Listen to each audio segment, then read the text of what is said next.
Meve rode slowly, her surroundings interesting to her, her ears keen to take in the cacophony of sounds. The sharp whistle of wind rushing past towering peaks, the squeak of wagon wheels rolling over frozen snow, and the roar of beasts. What the... I dare not venture a guess. Gabor scratched his chin. An ice troll. Or one of them Barbigazar pajamas. These beasts, are they tame? As the dragon? Not in your life. Fierce horsens, every last one of them. Spring cleaning year past, 1 year bit my arm clear off. The Queen's brow rose in a silent inquiry. All right. You don't quite ken the context. Each spring, with the melting of the snows, a good bit of that filth comes out the ground. That's when Bruver Hoog summons all dwarves for spring cleaning. We cut down as much of the filth as we can, and that means relative calm the rest of the year.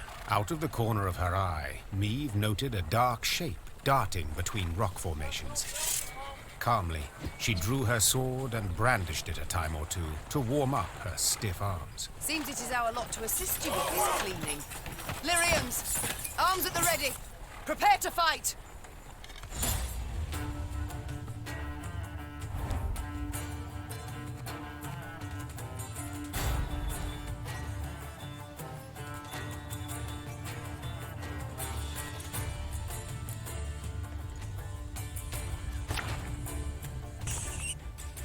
As the wails of speared Shaelmars died down, the crowd of Mahakaman infantry parted.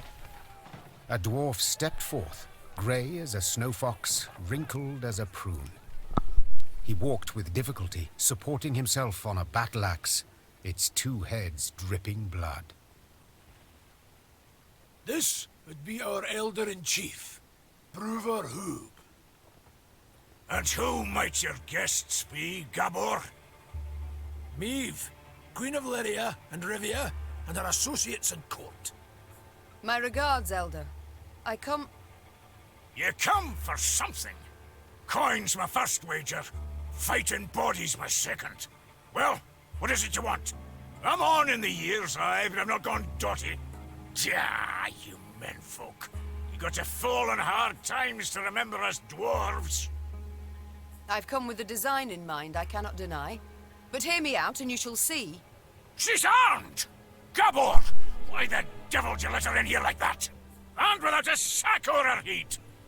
She has the leaden ring, Elder. A gift from a king. From Demavend, lassie, I ken that already. Trust a man, give him something of value, and he'll go and give it away as easy as a street whore gives away nubs. It's a good thing he didn't pawn it. Sons of humans. I've traveled far to see you. Hear me out, I beg you. Let it be my loss. Go on, heave her away. Nilfgaard has overrun my realms. It has overrun Edirn. The Blackclads are at the foot of Mahakam. They will seek to overrun your land sooner or later as well. We must act. We must react together, while there is still time. Time? What do you ken of time, lass? Got how many summers to you? 40, maybe? Had you grown up amongst dwarven folk, at your age you'd be learning to crochet dolls. No more than that. I've seen 400 summers come and go. And I've been elder for 200. And you know what I've learned in that time? That meddling in your idiot scraps doesn't ever bring any good. Now, on a normal day, I'd have you all thrown clear out of this land I love. But you've the leaden ring, and that grants you the right of hospitality. And here, in Mahakam, laws and rights are sacred. You may stay in the pass long as you wish. Young Zigrin will serve as your guide. And once you've tired of the mountains, well, you ken the way down into the valleys. I bid you farewell. My Lord Elder, with all due respect, we came to your aid. We smote the beasts with you, yet... And who the demons is this son? Count Reynard Odo. Ho-ho! Odo, Lodo, Bodo! Now, you listen and listen well. We didn't ask for aid, and you know why? 'Cause I've my dignity. Not like some. Mates and wenches! Spring cleaning's done, beast culling's over. Mount Carbon beckons us home. Follow me! Your Grace, be not dismayed. We will find a way. Manage we shall, true. Though damned if I know how. We have none other to whom we can turn, no other land where we can flee. Let us convene in council, Your Grace. Consider together what's to be done. We've yet Redania, Temeria. Your Grace, might I draw you aside a wee moment for a jabber? Reynard, please excuse me. Well, what is it you want? I ken the Elder-in-Chief didn't make a good first impression. And the second? Is it any better? To be quite frank, no. I'll try elsewise. Not all's lost, trust me. Bruver's a stubborn goat, no doubt about it. But a goat to be persuaded. And I happen to ken how.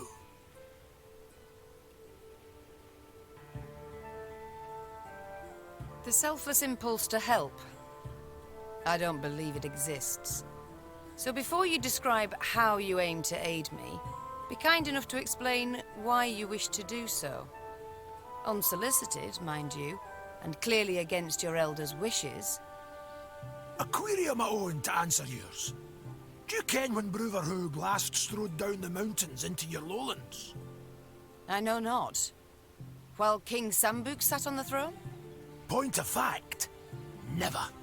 Hoog was born here and he'll die here, like most Mahakaman dwarves. Whereas I'm a frequent visitor in your human lands. Been an emissary to royal courts, trade guilds, mummers' troops, and I've eyes.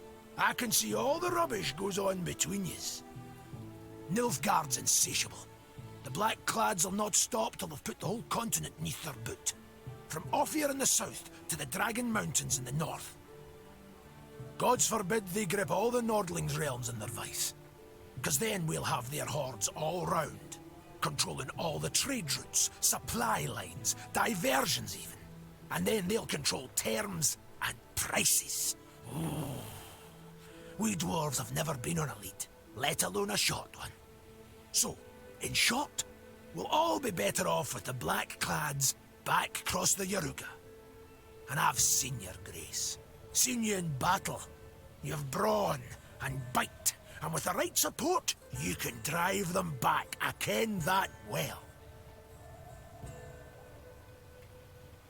Very well, I'm all ears. What must we do to spur Bruverhoog to aid us? I might start with the thorn in our side that are beasts. A bigger thorn than most expect. See, in our never-ending search for gold, we dug deep, too deep, and reached abysses where monsters are born, or however they come to be. Soon as it turns a bit warmer, they crawl out to feed. And there's more every year. What you saw there, the spring cleaning, that's just light yearly upkeep. It dinna go at the source of the blight. Every spring we cull enough so we can live and trade and mine normal-like.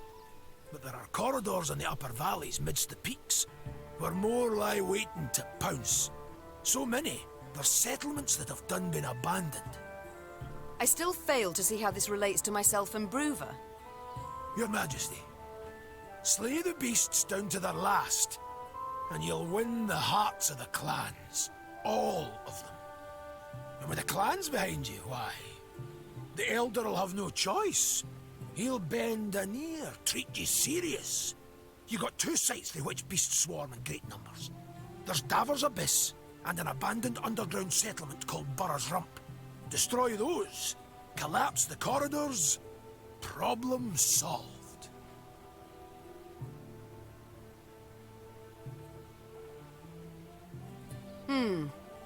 You colour the solution as simple and known. Why has Bruverhoog not gone at the matter? You must learn one thing about us dwarves of Mahakam. Customs, traditions, why, we're obsessed. Goes thrice for Bruver. the Elder deliberates weeks on end. And that's in considering if we shouldn't wear suspenders, because they might be through outside, and should thus be forbidden. We've a set of laws, the Four Dwarves Codex. One of its tenets says, dare ye not close a corridor once oped. So, no self-respecting dwarf can, nor will do it. But you're free out with. The laws dinna apply. You've a free hand in sealing the corridors from which the beasts come. Collapse them, flood them, I dinna ken, but solve the grief once and for all. And this, 'twould suffice. I believe it would. But find you other ways to win the heart of a clan or brewer itself. Do so. Can he bring no harm? All this sounds rather toilsome, yet I do favour this to losing another moon seeking out a court where we would at first be welcomed, only later to hear another rebuke. You've my gratitude, Gabor. You've shown me a way. Very well. Let us think on these beasts. See what's to be done.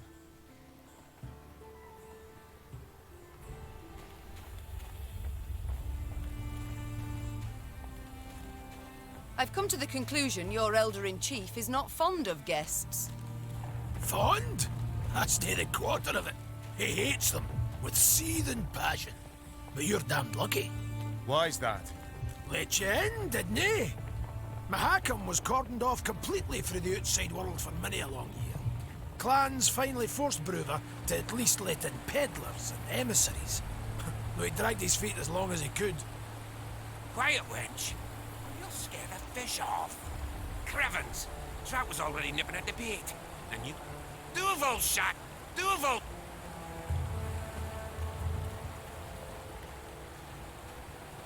Duval shice!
The dwarves are demanding a pretty sum, but their steel's worthy of any crown.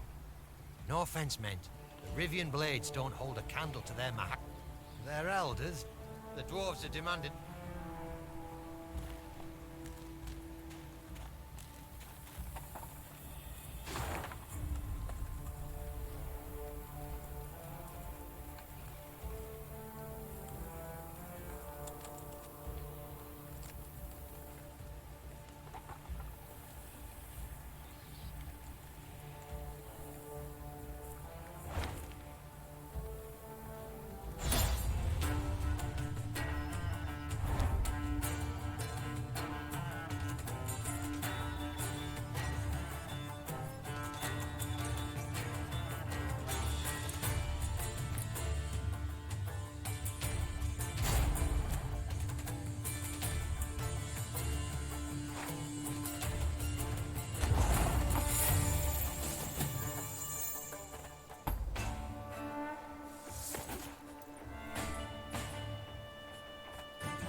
Yes, milady? You choose not to follow your king, Xavier. Why? To fight in the field, with you. This was my wish, my lady. But what of your home? Rosberg must be rebuilt, engine... I've no kin in Rosberg. No soul left for me there. All I've left. I understand. Other matters await my attention. As you wish. Your Grace, I need to speak with your quartermaster. Excuse my Elvish, but I can't drink that goat's... Reynard's doing no... To be blunt, ma'am. So, I have a proposal for you. A shipment of the...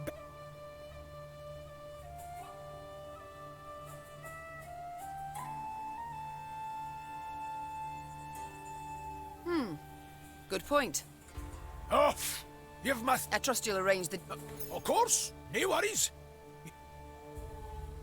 You're a Zigrin, are you not? I know the name. Aye. You're thinking a yarp, a decent enough dwarf, but never could conform to our basic tenets and law. Is it that bad? I'll put it this way. Among human folk, you can't steal, brawl, murder. All the basics. In Mahakam, but I'm no one to complain. The Zilgrins are well-to-do. What do you mean? Bah! Nae worth your time. You're elder. I'd like to know more. I'll skip the obvious as you've... All in all, though, is nae as scary as some say. No conflicts between... I can't tell if you're jesting. At each other's throats each day they are. But Brewer's got his ways, keeps each unit. Why? Round 150 years ago, when the elves were fighting that hopeless war against your... If it weren't for that, we'd have ended up like the pointy ears. As it was... Yes, I remember. The manufacture is in Riv... With all due respect, Your Grace, your workshops forge utter crap. I feel enlightened, Gabor. We shall... No skin up. Hey-ho, how's my favourite queen in the north? You and Reynard. Like a cat and a hound. Yes, your jests are easily understood. Best probably. Will you answer my... We get along because... Haven't heard a tr... What was... Nothing. It's time I attend... Yes, Your Grace? How go things, Reynard? You and Gascon get along now, I hope. Well, Tell me more. I don't pry in... I'd prefer it if my command... Your Grace, Oh, Reynard. I must disagree, I fear. Yes, he stopped thieving for now, but only... Yet he has a unit of armed men without... Agreed. The stray... I only fear that... It's time... Isbel? Apologies. Thoughts consume me sometimes. Since we left Edirn... I've seen many wars in my time. All... Nilfgaard. That's what it does, Isbel. Yes. Then you know of what they're capable... After Sodden, I took an oath and... Senseless deaths. I believe... Forgive me, Mum. You speak with my soldiers. Corporal... Of course I know them. You know them. But did you know that in fleeing... And true, the captain has no wife? Allow me to guess. No, Ma'am. Count Caldwell's men murdered the lieutenant's kin. Retaliation for his joining your rebellion. He learned of... Enough. You've made your point. Yet even were I to order them to return, they wouldn't listen. Duty calls. Of course.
Meave noted a crowd of dwarves.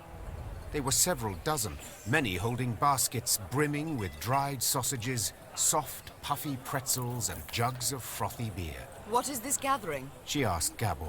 These folk, they're the parents of youngsters who are to return today from their Dreckthag. Gabor proceeded to explain that the Dreckthag was a trek upon which the local dwarves would embark when they reached maturity. During this year-long voyage, young folk would taste of life beyond their home. Yet if they failed to return on time, they would be stripped of all rights and privileges accorded to Mahakam's natives. See, in recent years, young folks' blood's been boiling on account of the strict laws in force here. Gabor added. So, we send them out. Let them taste life in the lowlands.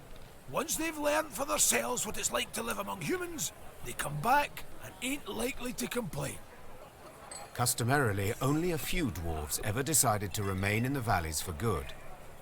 That year, however, was different. Deadline's the Mora. And 40 Dreckthagers still haven't returned.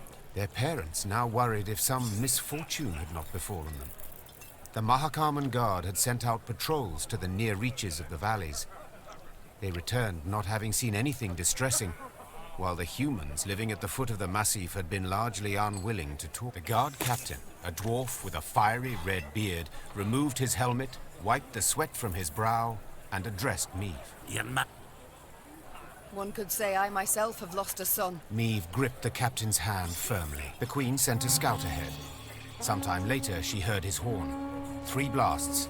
2 short, 1 long. An ambush! Meave expected to combat beasts or robbers. Yet upon her force descended warriors.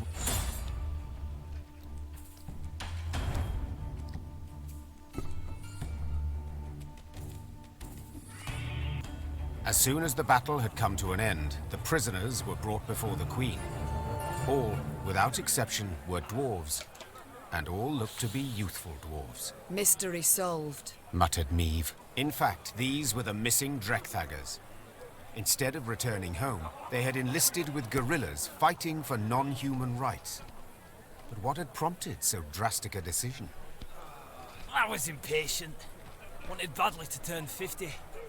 I couldn't wait to see human cities. Vitsima, Tretogor, Novigrad. Said one of the dwarven prisoners while pressing a bandage to a bleeding wound. And you know the welcome that awaited me there. I was spit upon and called names. I saw ghettos, massacres. And how was I to go back to the mines after that? We must fight while we still can. Before the humans come to cut us down, we must tell the rest of ours the same. Pull all Mahakam into the fight. Meave's soldiers stood waiting for her to protest, to accuse the dwarf of lying. But the Queen could not pretend she did not understand why the dwarf had taken up arms. Without, the dwarven parents thus got their offspring returned to them, albeit wounded and in chains. Bruva Hoog, who had limitless disdain for the Scoia'tael, demanded the dwarven youth be severely punished for succumbing to the rebels' seductive ideals. In the end, the Dreckthagers were sentenced to 50 years' hard labor in the quarries. The Elder-in-Chief believed a half-century of swinging a pickaxe would sufficiently cool the hot heads of these would-be guerrilla fighters. They came back alive. That's the key part. The red-headed captain said, handing Meave a pouch as a reward. And perchance by the time they're freed, the war twixt the races will be over, eh? What do you think, Queen? Meave shrugged in response. Perhaps she had no opinion in the matter, or perhaps she simply did not wish to state it aloud.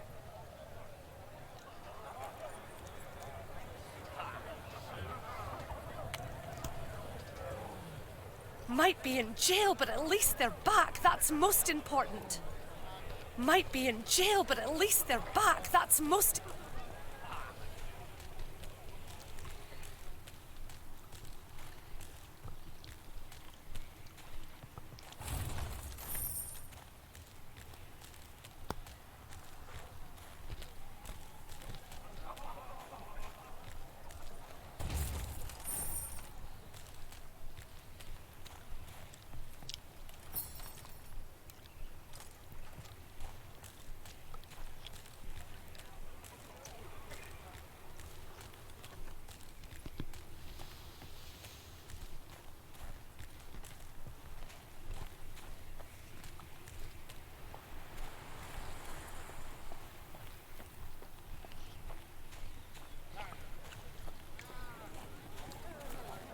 The Queen noted a building with unusually lavish ornamentation, including shining bronze roof tiles and glistening rock crystal window panes. An important clan dwelled there, Gabor explained. The Breckenrigs. Could you introduce me? Meve asked. Perhaps I can convince them to intercede with Bruver on my behalf. The clan head, Iva, invited Meve to an exquisite feast. But when she broached the subject of the war raging just outside Mahakam's borders, the dwarf changed the subject at once. Looking around the interior, Meve quickly understood why. The walls were ordained with Nilfgaardian tapestries and rugs. Gifts from friendly Imperial envoys, no doubt. Meve prepared to leave, convinced she had wasted her time, when someone clasped her shoulder and pulled her into a darkened room. Her kidnapper turned out to be a young dwarf. Female, it seemed, dressed in her nightshirt. She introduced herself as Iva's daughter, Eudora Breckenrigs, and openly admitted she had eavesdropped on Meve's dinner conversation. Listen, me dad's stubborner than an old goat, but I'll convince him to help ye. For a wee favour, that is. What? I want you to steal something from the clan archive. Historiae Mahakamorum, 'tis called. See, me dad won't let me betroth me sweetekin Zoltan. Says the codex forbids marrying a dwarf who's left the mountains. But there's precedent. Just such a case described in that document. If I can show it to Da, he'll have to change his mind. Meve felt sympathy for Eudora and wanted to help her, especially considering the favor Eudora could do her in return. But she fully realized if her attempt to break into the archive ended badly, it would result in a tremendous scandal Bruver Hoog would not soon forget.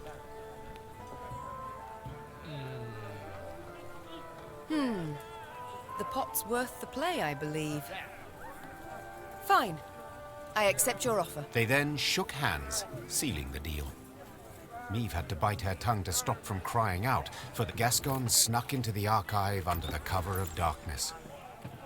Just as he was tucking Eudora's desired document into his cloak, he heard dwarven boots clanking down the stairs. Damn it! Gascon swore.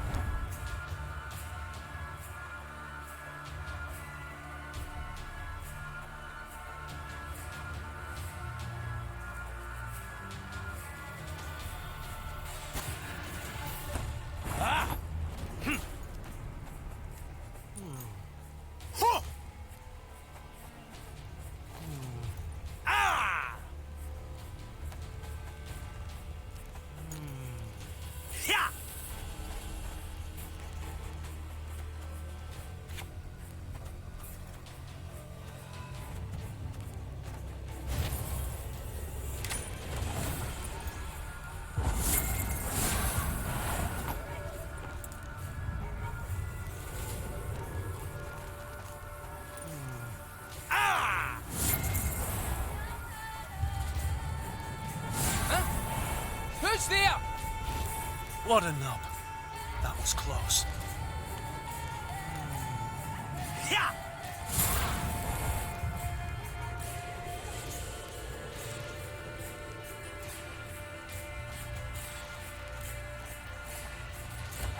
Piece of cake.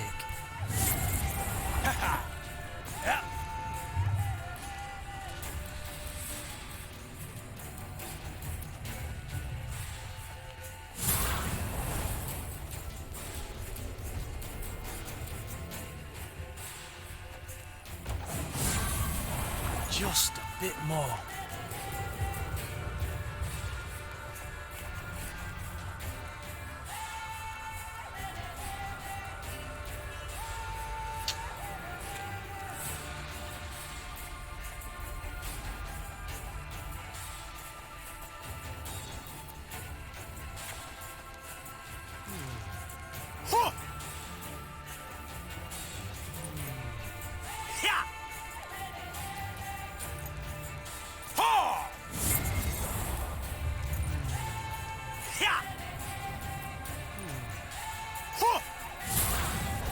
Easy as pie.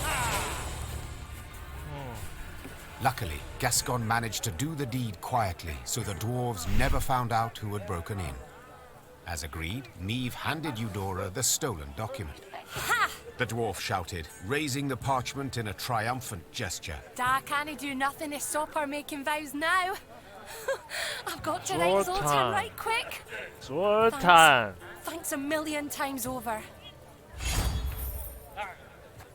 And Eudora did her part too. Soon after, the Queen learned there'd been a gathering of the clans, and Ivor had indeed spoken on her behalf. She could only... 是Zoltan 的老婆。Eudora Breckenridge Chive. Oh, I truly like this sound.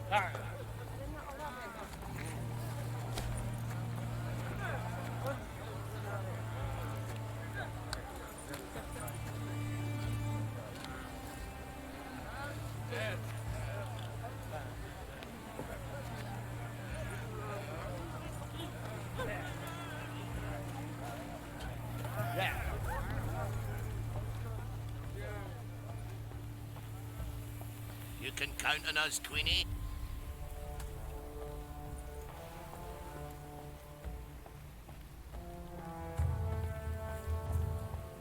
Ah, you thundering dope! I told you to hold your horses or you'll shake the hitch loose. Oh, now you're a bleeding expert, are you? You overloaded the damn cart, that's why it's busted. A wagon lay strewn across the middle of the road. Behind it stood others, some loaded with gold, jewels, and other valuables. An odd caravan. Meve said. They don't look like merchants. Nah, they ain't. Gabor answered. Dwarves of the Ferns clan, carrying gifts for the Drake. Remember Keltilus? When he took roost here, Fernses fought him for near a century. Then the dragon got weary of fighting and they realised he weren't going nowhere. Gabor managed to douse his brethren's fiery tempers. But the wagon still lay. Xavier did indeed make quick work of the problem. Within moments, the wagon was rolling smoothly down the road, good as new. Well, shaft me, your highness, said one of the dwarves. Your engineer's got a pate like stewed meat, but he can't.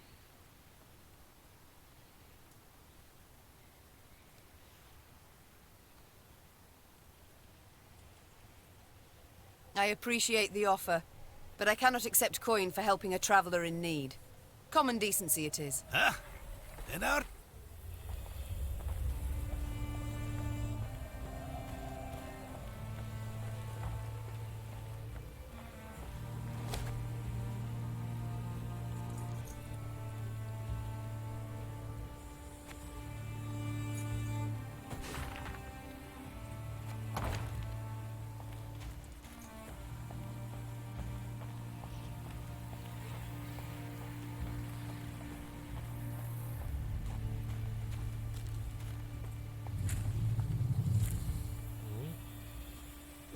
Dragon.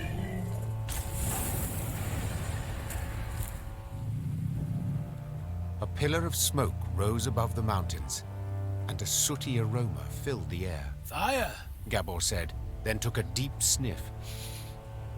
Perhaps a bolt struck some barren trees. No, Meve said curtly. I know that scent. The Lyrians quickened their gait.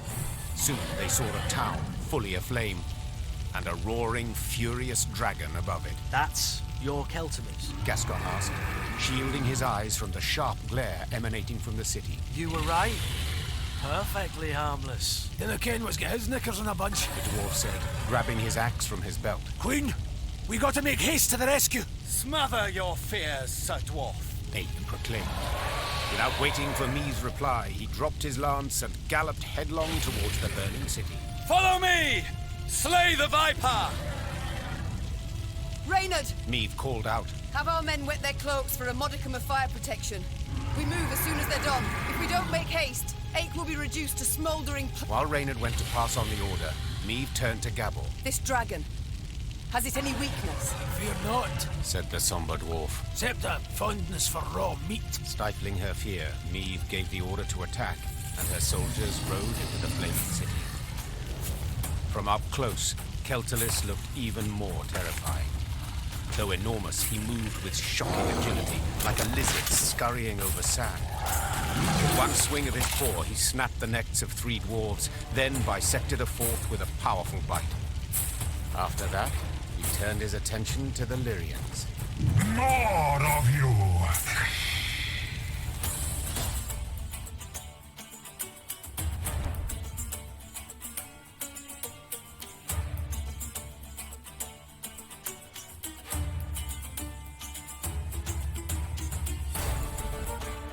消灭它。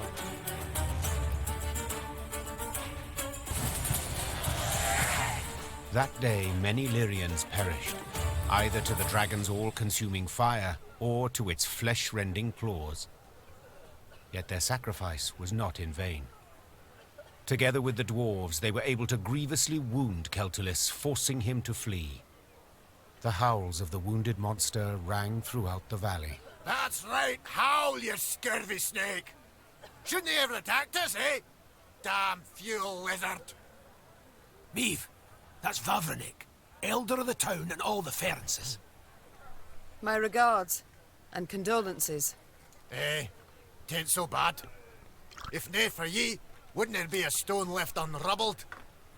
To be honest, when I caught wind some human queen come to Mahakam looking for aid, I said a crocus would sprout twixt my cheeks afore I'd vote aye on that.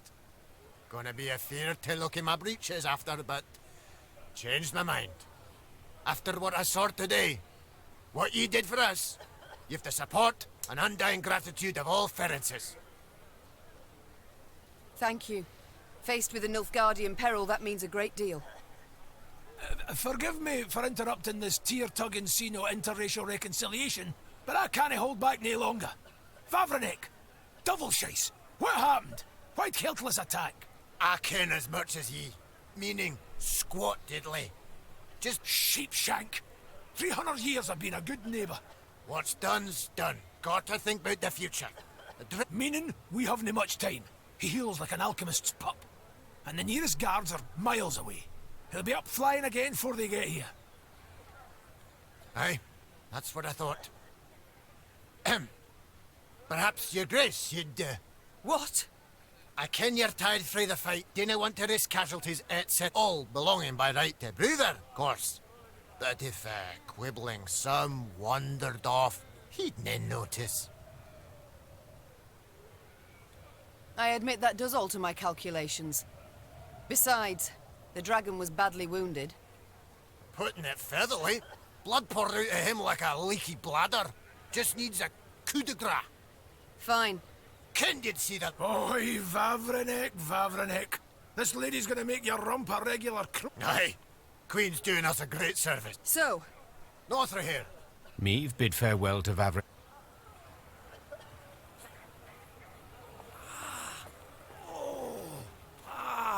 That stings.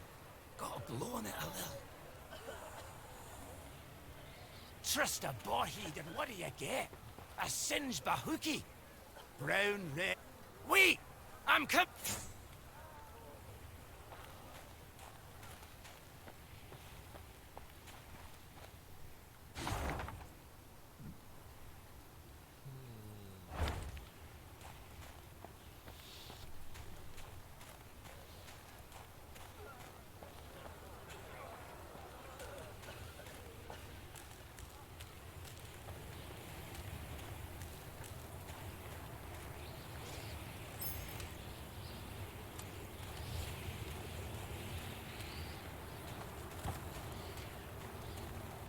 Keltulis' lair was indeed impossible to miss, as would stand to reason, for any space capable of containing a dragon must be enormous.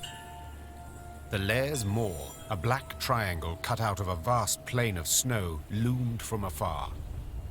Confirming the dragon's presence was the powerful odor emanating from it, one of sulfur and blood. Well then, Gascon said, ready to become a legendary dragon slayer? My father oft said, never should you count pelts till the hunt is through. Meave said, dismounting her horse. It's all the more true when you hunt dragons. He's wounded, yes, but one puff of flame, and we shall be not legends, but corpses. Leave all... The Lyrians crept across the dragon's threshold. They walked single file, shields raised, watched by bats hanging from the ceiling. Keltulis lay curled up on a bed of diamonds and gold coins turned red from his blood. Seeing how he strained merely to lift his massive head, Meave knew the dragon no longer posed any threat. Come to finish what your poison began? The monster croaked hoarsely. Fine. Do it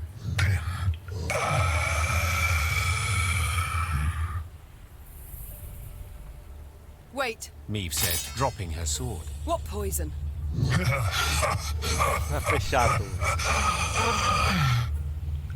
Keltalis laughed while squeezing his bleeding side in pain. So they didn't tell you? Lousy munchkins. The caravan Meve had met on the road was different to the others. This time, Keltalis's meat had been pickled in a special brine, one spiked with poison. As the dragon lay curled up in pain, Ferenc dwarves entered his lair and smashed his heads. So if I understand correctly... Meve interrupted. You're female? Correct. Same as you. As if on command, all Lyrian eyes turned to Gabor. Don't you look at me? We didn't peek under his, its tail. If I may, Reynard interjected. These revelations about Keltalis's sex are undeniably fascinating. But I'm more curious why the Ferences stooped to such a dishonorable deed. That's easy enough to guess. Meve said. They were afraid the dragon would soon demand more tribute to feed its young. What? So they decided to strike preemptively. A wise and noble deed. Ache cried. Evil must always be nipped in the bud. To the Ferences' misfortune, they delivered 2 smaller doses of poison. Infuriated at the sight of the broken eggs, the dragon gathered its strength and flew to the nearest town. Meve saw for herself what happened then. And now it was up to her to decide how this story would end. The dragon had killed dozens, perhaps even hundreds, but had been provoked first by the dwarves' heartless cruelty. Did it thus deserve death or mercy? 我决定让他疗伤。 When judging my subjects, I would sometimes not know who bore the greater guilt. Said Meve. But as ruler, I had to reach a verdict, often a harsh one. The queen returned her sword to its sheath. This is not my land. Meve said. Nor are these my subjects. I don't have to choose the lesser evil. Meve! Gabor hissed. Bruver will be furious. Let him. And you, dragon, swear me this. When you heal, you shall leave Mahakam and never return. You've my word. And my gratitude. Meve was about to leave the cavern when the dragon blocked her way with its tail, then gathered a smattering of valuables at the queen's feet. Each would be the prize of the Lyrian crown jewels. News that Meve had spared the dragon, which had killed dozens of dwarves, did indeed enrage the inhabitants of Mahakam, the Ferences in particular. But when the clans considered driving the Lyrians from the pass, Elder Vavrinek opposed it. No matter what happened after, he had sworn Meve his undying gratitude. Your Grace, 'tis not right. Calm down, Sir Ache. What's the problem? 怎么了？ The deed you've committed, most foul. As the good book says, whosoever standeth idle in the face of evil proveth guilty of the same. Know that I never stand idle. Yet I cannot stop you from doing so. Thus I must leave. I refuse to play any part in the wickedness you perpetrate. Sir Ache. Farewell, Queen. And may the gods have pity on your soul. 不，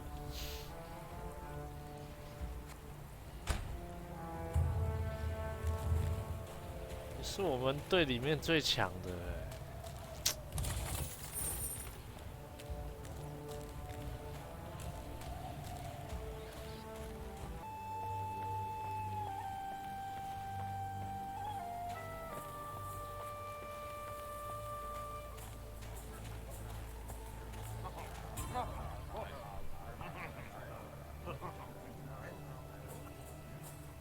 Meve squinted, the better to see the scene. Several dozen dwarves had gathered on the cliff overlooking the chasm. All were turned towards a ramp, at the peak of which stood a barrel. What is that gathering about? Asked the queen. Have we a feast day? Nay, Answered Gabor grimly. 'tis an execution. A hairy head peeked out of the barrel. The long, pointy nose and ears left no doubt that it belonged to a gnome. The first Meve had ever seen in her life. 哥布林吧。 Save me! The gnome yelled. They aim to kill me! Cast me in the chasm! Shut your maw! Barked the dwarf standing next to him, who then shoved the gnome inside the barrel and covered it with a lid. Your crimes! The sheer weight of him, hey? No. 插手替侏儒说话。哎，他犯了什么罪啊？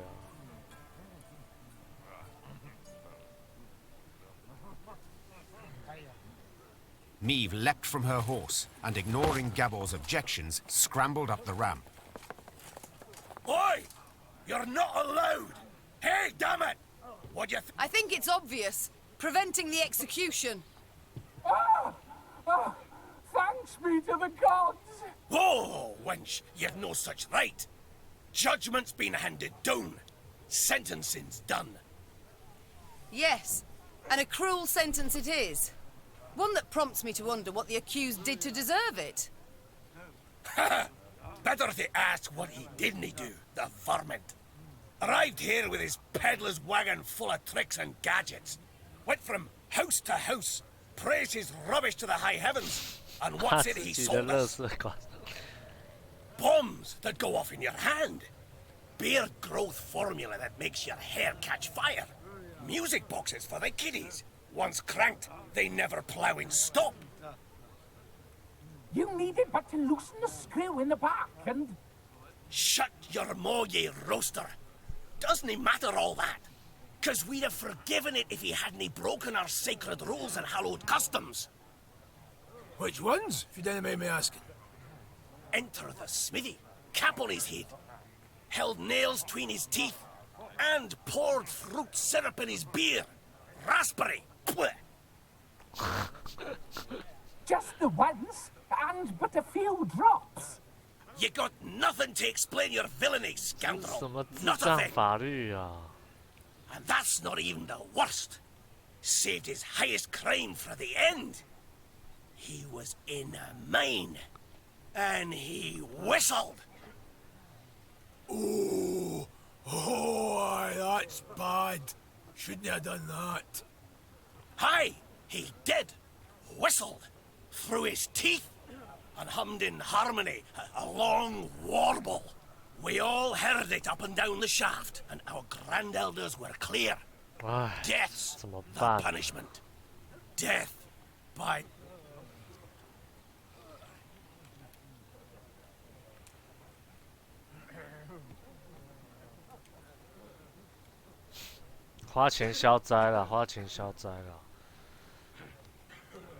Your land, your laws, I shall not argue with them.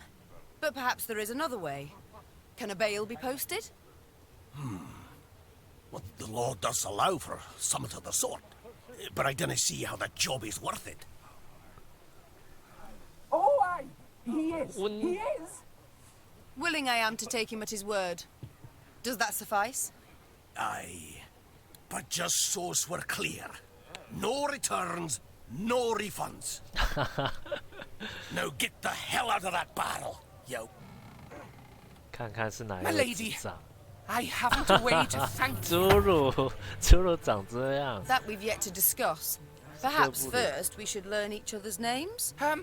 Aye, yes, of course. What a prat of me. Barnabas. Barnabas Beckenbauer. To friends, BB. Meve, Queen of Lyria and Rivia. Queen? Cows in the corn, kill me on it. None necessary. Protocols for use at court, not beyond it. 来帮我们吧。 An inventor, you deem yourself. Most assuredly. Though, truth be told, the dwarves saw no ingenuity in my craft. Seems I'm ahead of my time. Fiery bursts in the palm of your hand.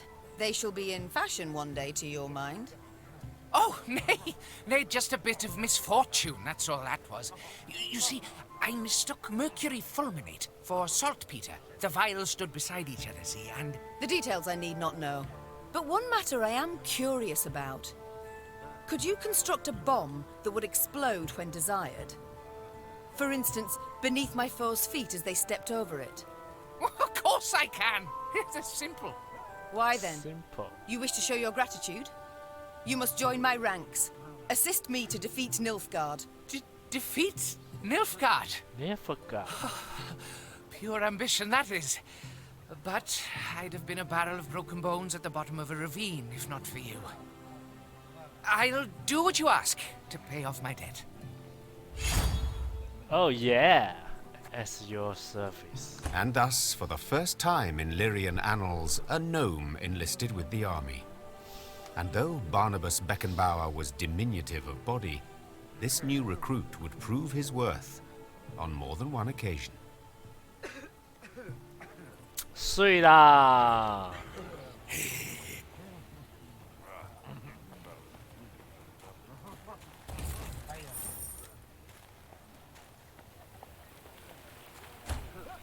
他的能力是什么呢？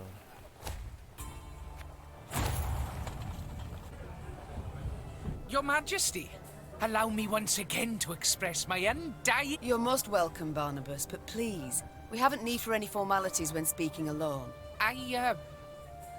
Well, of course. How might I help you then?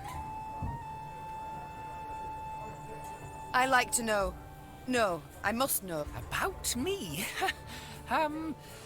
I've most civil relations with... Why not start? Oh, right. I was born in the distant south, in Tir Tokhire. My mother was a washerwife, my father, an armourer. Soon as I'd passed 40 winters and could strike out on my own, I left the family. Indeed. A rather long while. Did the south simply not suit you? Oh, I wouldn't say that exactly. It's just staying would have meant stepping into my father's shoes. Not for me, that, no. No. By building bombs that...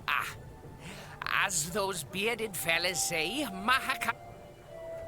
At the moment, have you... Oh, so kind. Oh, wonderful, you should have... I beg your pardon. Yes, I'm learning to fly. Fly. You've not misheard. I, Barnabas Beckenbauer, will be the first gnome... Oh, what am I saying? But aren't bats also... A detail. Did you have volunteers try it, or did you test the design yourself? Naturally, I must stay on the ground. My first prototype, the Skylicker. Truly? Colour me impressed indeed. Must have made quite... Oh no, he's dead. The landing, it was rough. And then... I see. Tie my...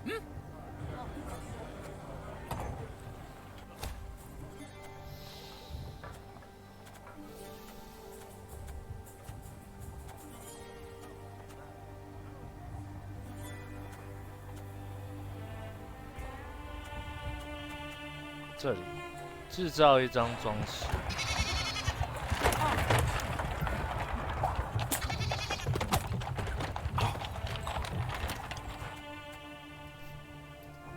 出炉。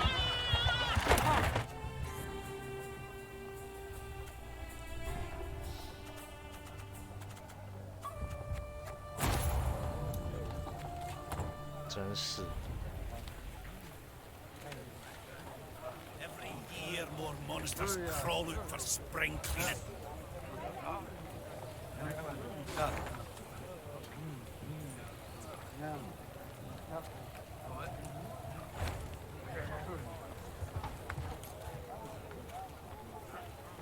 A blizzard's blowing in.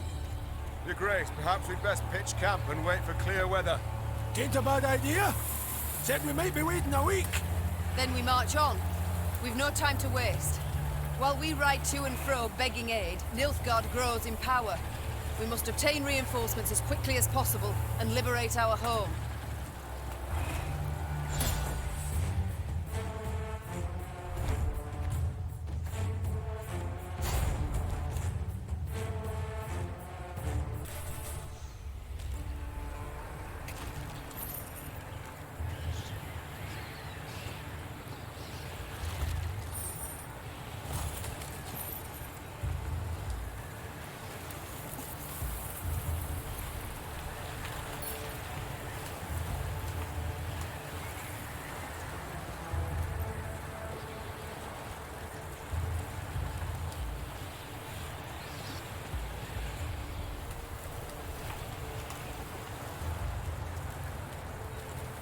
Meve rode on in silence, endeavoring to work out the length of her exile thus far.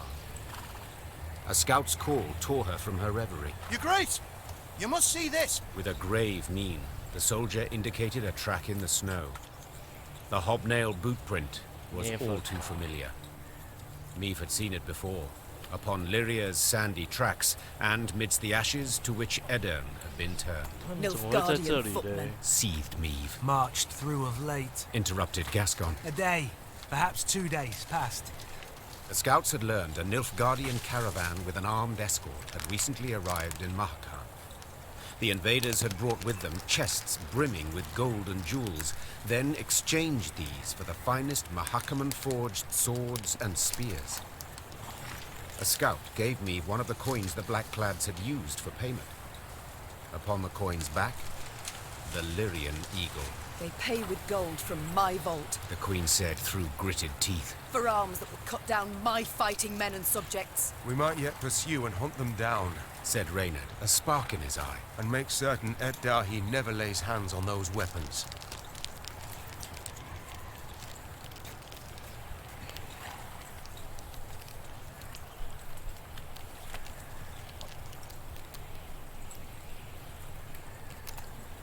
You might, I can. Piped up Gabor, who had been listening to their exchange. But you might also recall, we Mahakamans are neutrals who assure all guests within our borders safety. True, formally speaking, the Nilfgaardians have passed outside them, but attack them a stone's throw from our gates, and you'll see Bruver's rage come out his ears as steam, and out his arse as fire.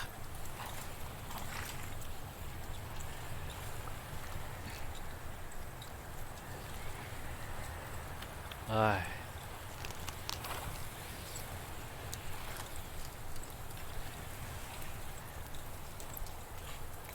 他已经跨出国界了啊。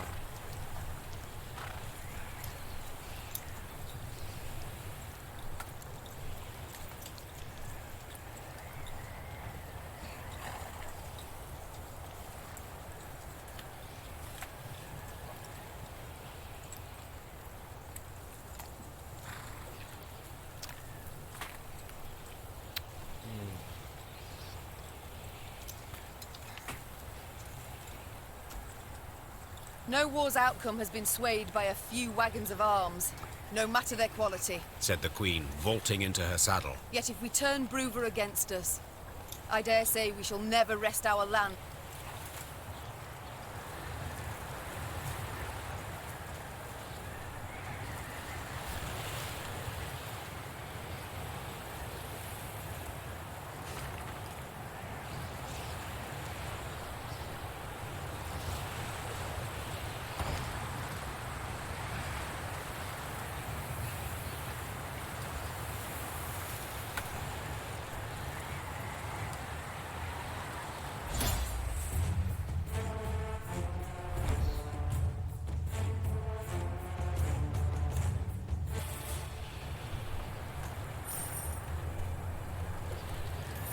啊，什么都没有，烂。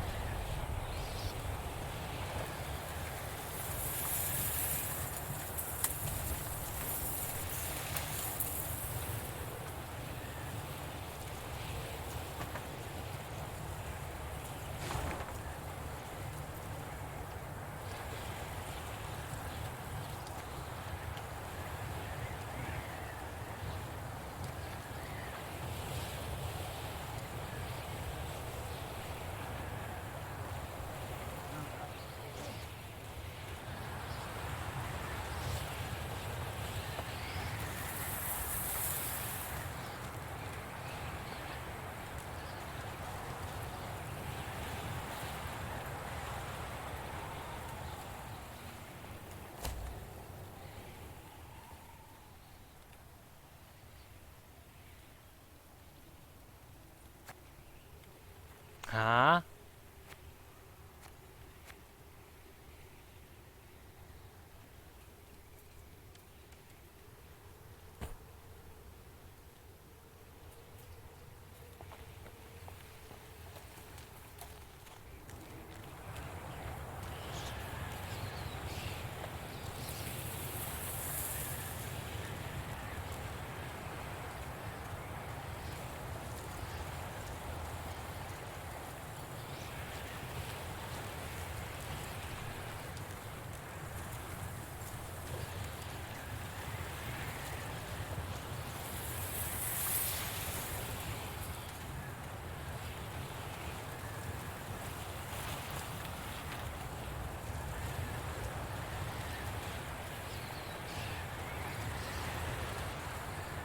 Maeve squinted and gazed off into the distance. It seemed to her that hundreds of black patches covered the peaks on the horizon. Once she had ridden up closer, she realized these were the windows of homes carved out of solid rock. Our pride this was, sighed Gabor. Burra's Rump. A city carved... Maeve stood at the entrance to the underground city. The monumental gate, cast in bronze, lay on the ground, folded multiple times as a scroll of paper. Out of blackened windows oozed a stench of rotting... Do you recall my words as we fled Lyria? Said Maeve, turning to Reynard. You swore you would retake your crown, even if you had to penetrate hell to do so. Time to follow that oath. The Queen inhaled deeply and...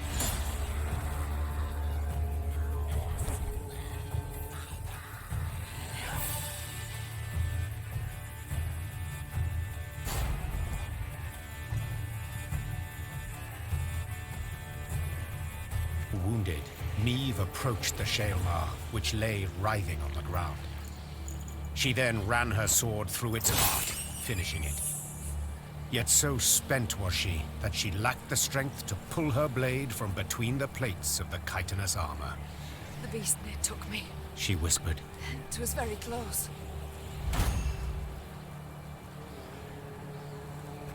The Lyrians reached a vast hall that had once served the clans as their meeting room. The stone benches were covered in sticky slime and insectoid eggs, while bats of varying size hung from the crystal chandeliers. Gascon rummaged through old, weathered bones, surely hoping to find something of value. Gabor, in turn, was at a shut and locked door, grappling with it as if it were a deadly beast. The door finally gave way with a sigh, and the dwarf raised his arms in a triumphant gesture. It's a storeroom. Should hold miners' tools aplenty, he said, enthused. Some barrels of alchemical brews in here, too. Lucky there's no sign of moisture. You haven't soaked through. All's we've got to do is roll them out into the corridor and set a bit of fire to them. And woof! We'll have sealed the beasts off from the pass once and for all.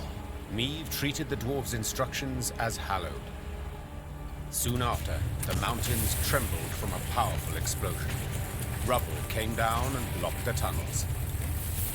They say the plumes of smoke escaping the window openings in the rock could be seen as far as Aldersburg.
Dark clouds hovered over the horizon, and a strong gale snapped their banners. Damn it, a storm's coming.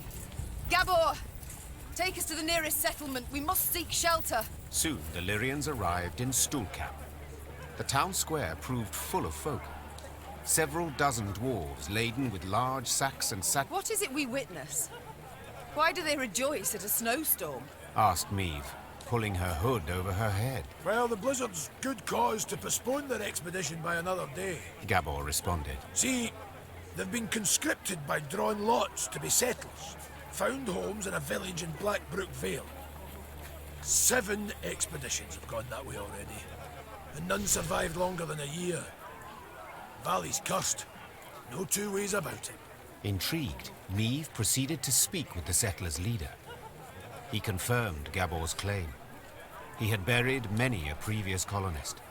All had been abnormally thin, pale, premature. I know not how useful our swords can be against curses and spectres, said Maeve. But leave you bereft and in need I will not.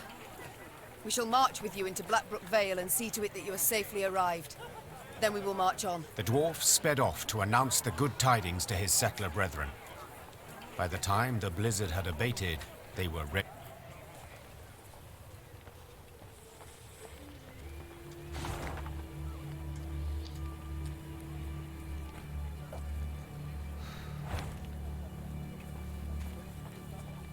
Be bold. Always darkest for the dawn. Waiting's painful. Fall down 7 times. Always dark. Waiting's painful. Forgetting.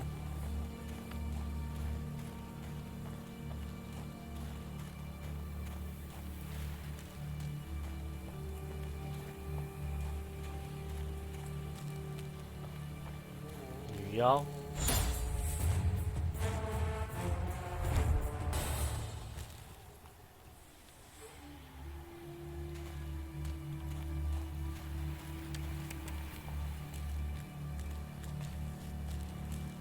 Meve had stopped and was removing packed ice from her mare's fetlocks when Gabor Zigrin approached.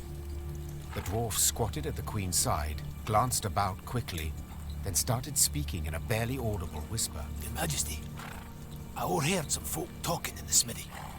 Birdies claim there's treasure, true riches, in the hills near Blackbrook Vale, south of here. Stowed away there. And nobody dares go looking for it on account of beasts that have made their lairs there. But you've got a wee army behind you. I reckon you can try. Maybe... The Queen brushed the snow from her knees and, raising a hand against the glaring sunlight, peered towards the mountains. Though tempted, she had doubts.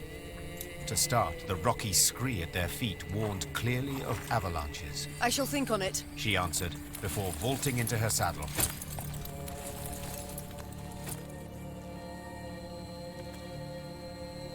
Blackbrook Vale, Bearscup.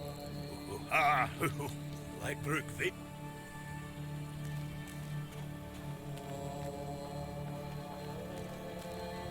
The following is proclaimed by formal decree of the Elder.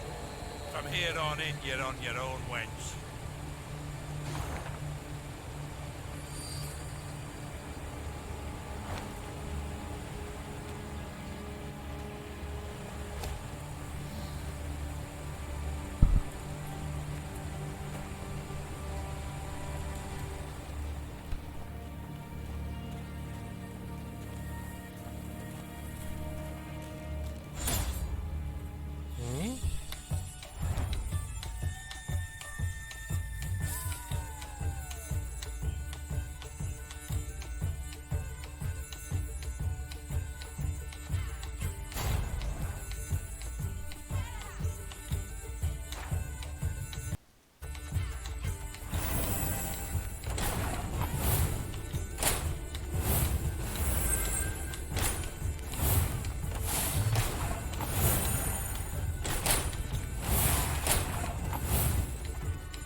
Impossible.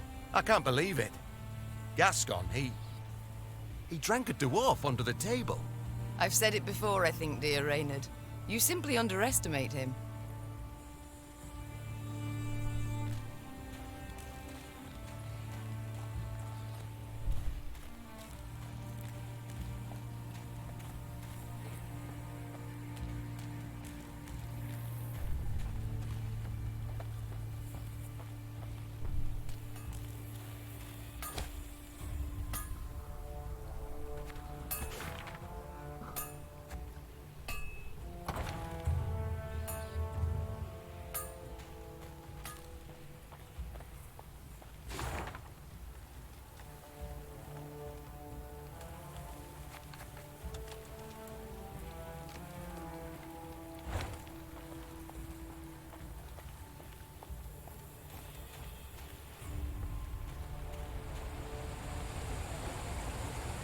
In Blackbrook Vale. Follow the Four Dwarves Codex. In Blackbrook.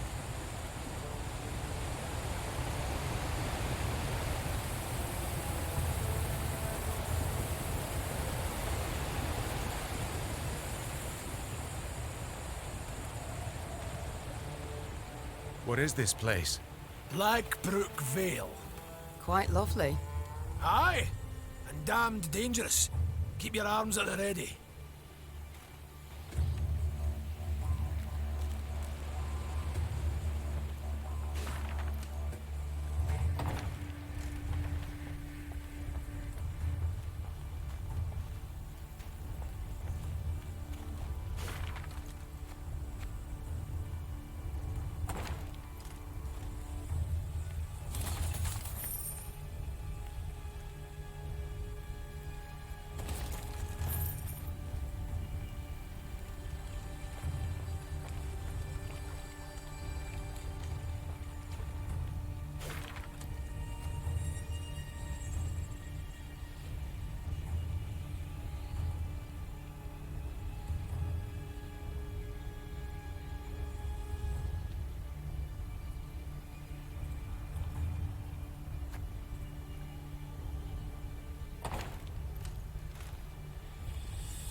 Blackbrook Vale.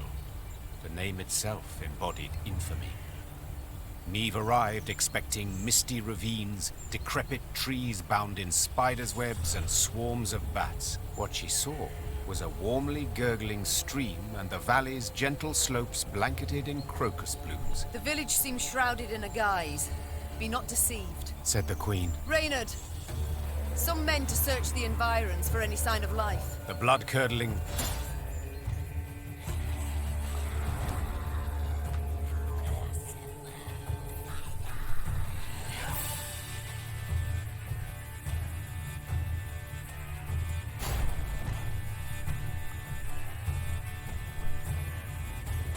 Following the victory, the settlers' hopes seemed renewed.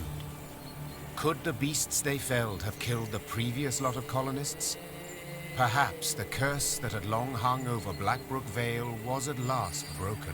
The dwarves had rolled up their sleeves, were prepared to go at the huts to repair them, when one of their number cried out. Hold! There's something here. Something reeky. A voice most familiar, thought Meve. Yes, for it belonged to Barnabas, the rescued inventor.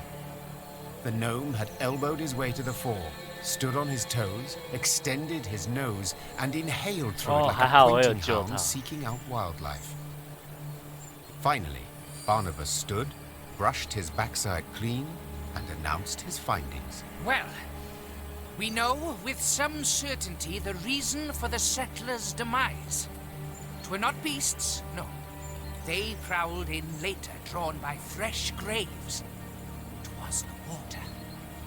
Oh, roll your eyes and whirl your fingers all you want, and then, here at the brook, nary a fish. All poisoned by subterranean films. The dwarves hemmed, hawed, and grumbled, and were a heartbeat from abandoning the Vale for good. Then Barnabas reached into his satchel and extracted a device of his own making he termed an aqua purificator. That is to say, a water cleaner, as odd as it may seem. You need but siphon water through this straw. Then drink up, worry-free. Thus Meve rode out of Blackbrook Vale, deep satisfaction in her heart. We're the dwarves of Mount Carbon, hoo-hoo-ha, hoo-hoo-ha. And we feed those suffering. Spell me, spell me.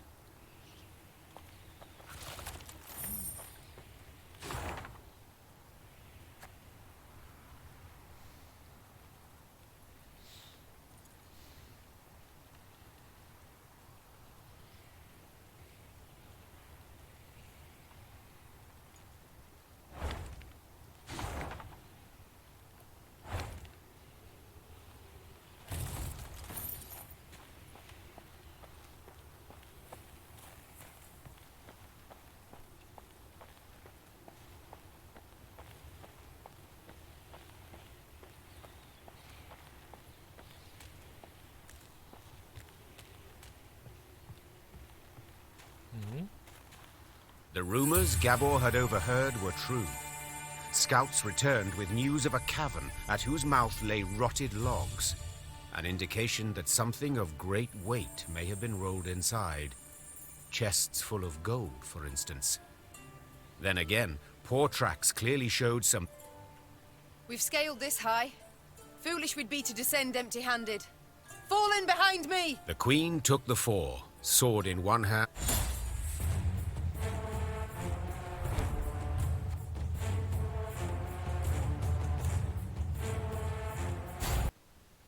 As soon as the last beast had fallen, the Lyrians took to seeking out the treasure. Soldiers dispersed throughout the caverns in a rush, penetrating every last corner. Finally, one called out. Got it! Got the treasure! Right here! Treasure! Shiny stuff! A number of steel-reinforced chests lay up against the cavern wall. What's this bloody crap? Token? Aye, that's right. Holy Guldens, we call them. They're, currency in Mahakam. Get our wages in them. Use them to cop victuals and hooch. What of arms, armor, tools? Nah, all that's given to us. Clan provides it. Is that what you need? Weapons? Oh, feel the Egypt now. Brought you here for no reason.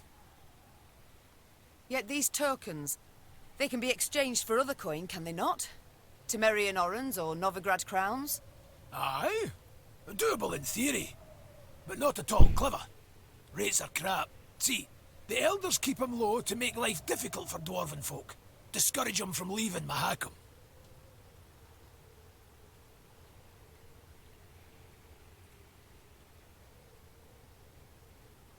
What's this? Common dwarves use no gold. You cannot be serious. Yet I am. What good's gold to them? Clan gives them all they need. And victuals and hooch beyond need, they get for tokens. Yet you trade with humans. Gold coin you take for your... We hoard it all. In vaults. Great piles. Down bottom lie ducats dating from the reign of that dozy ham-shanker King Dagrid. And you do not put it to use? Acquire anything for it? Then it's true what folks say, that you love gold too much to part with it. Hoard it for pleasure, as dragons do. Point of fact. That there's pure drivel. Gold's a metal like any other, just yellow. We hoard it for our safety. Your safety? I fear again, I simply don't follow. Couldn't it be simpler? Soon as human folk get it in their heads we's a thorn in their side, we'll spend it. All of it, in a jiffy. Excess coin supply, that's called. Matter of days, gold'll be worth less than sawdust. And you're tossing banks and economies, bam, on their arses. There'll be nothing left of them. They'll cave in faster than a mine shaft with rotten props. Why are you all ogling me? With human folk for neighbours, we dwarves got to be damn vigilant, as sheep round wolves. So how can these tokens serve me? We must trade them. Even should we get a pittance, it will be something. The soldiers demand their pay. Ah, your bums out the windy. Fighting men want full dixies and tankards of hooch. Coins but a means to that end. What do you suggest then? As I've been saying, the tokens we use to purchase nourishment and mead, and what you've got in those chests, why, that'll do to fund a feast the likes of which Mahakim's not seen since Bruver was sworn in as Elder-in-Chief. The fighting men'll eat and drink their fill, carouse about and forget their due and pay right quick. And in... Caution be damned. Your Grace, I feel obliged to remind you we are at war with Nilfgaard. 就换不了钱啊，换不了多少钱啊。 Should go to building our army, I know. But we live but once, Reynard. Sir Gabor, take the tokens and arrange me a feast so grand that Ebdahi himself shall hear us revel. As Meave's force could not possibly fit in a tavern, the feast was laid out in a storehouse. Crates arranged in rows served as tables and benches, while the windows were festooned with lion's foot and passflower. Great barrels of mead, cognac, and vodka were rolled in, and when the soldiers saw this, they broke out in cheers and laughter that lasted till dawn. Pour us another round, you lovable Lyrian bastards! For he's a jolly good fare. Sorry, a jolly good dwarf. There was food and drink enough for the dwarves of the pass, who, with Meave's men, raised tankards in hand and voices in song the night through. To see them sharing tales and playing... 那也安内啊。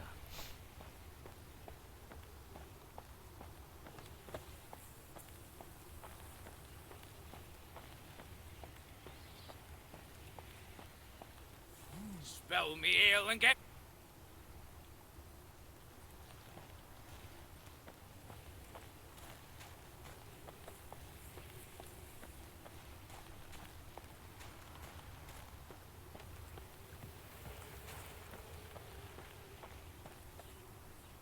The sound of approaching hoofbeats made Meave turn to see Reynard spurring on his panting horse, galloping at a breakneck speed towards her.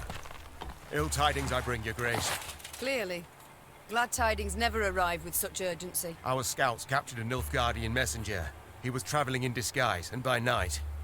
When he realized his capture was imminent, he strove to destroy the letters he carried. Anything of interest? Yes, there is, I fear. Your Majesty, you must listen. Consider your offer accepted. Direct Meave and her force to the agreed site. We await their arrival. Your reward shall be as agreed. Hail Keritsa. A traitor. We might have expected as much. Nilfgaard has shown amply that it abides only by the rules it sets. I suppose the scroll bears no name. It does not, Your... The messenger. Have you... Naturally, Your Grace. Alas, he knows not to whom the letter is directed.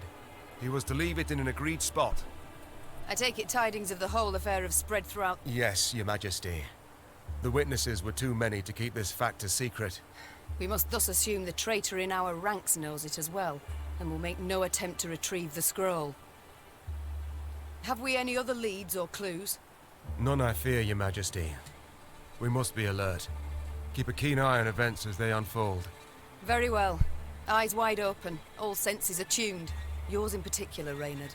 Of course, my liege.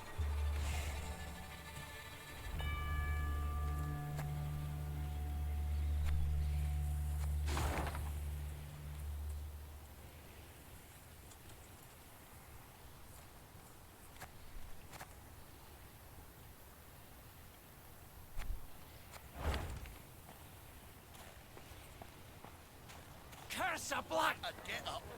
I would, Your Majesty. But I'd get up. 4 dwarves codex. 4 dwarves code.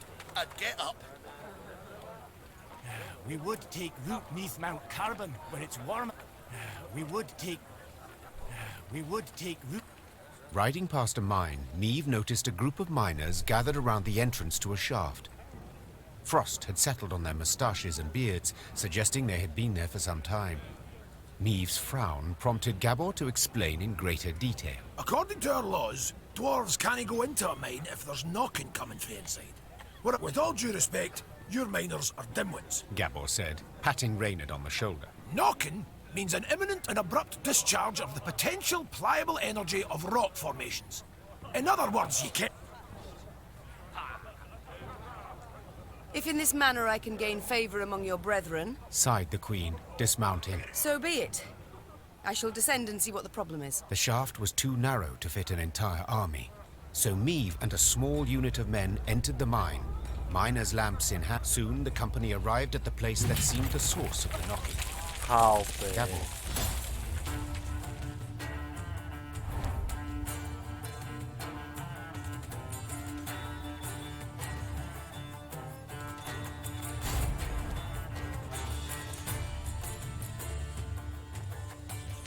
Both sides were surprised.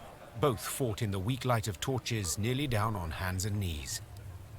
In the end, the Queen emerged victorious, and as soon as she had returned her sword to its sheath, she asked the new prisoners a question that was on everyone's mind. Who the devils are you? The captives looked at each other in disbelief, as if before them stood a ghost. Finally, one of them managed to choke out a response. Your Highness, we're your subjects. According to the prisoner's account, after the Nilfgaardians' invasion of their kingdom, terrible poverty gripped the land. Seeking bread, some desperate inhabitants had gone to the mountains of Mahakam, engaging in wildcat mining. Sadly, the Rivians had dug close to existing corridors. When Gabor destroyed the wall that stood between them and the dwarves, they were convinced they were being attacked by monsters, so they raised arms in self-defense. Maeve, 'tis a tough nut to again, said Gabor. But let's nae kid ourselves. These men are thieves, and we must hand them over to the Mahakaman Guard. So they may do what? Sentence them to hard labor, or hang them at once? Said Reynard, his usual calm shaken and his voice 种 raised. 选择啊 These are your subjects, Queen. They coveted their neighbors' goods, true, but only because they had naught themselves. "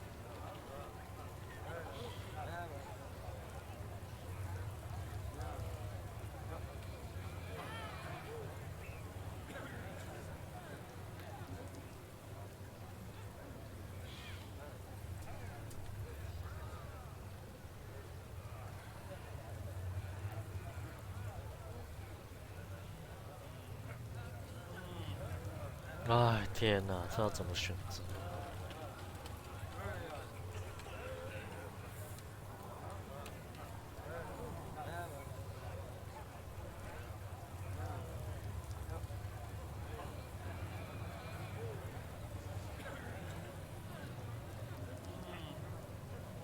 让他们离开好了。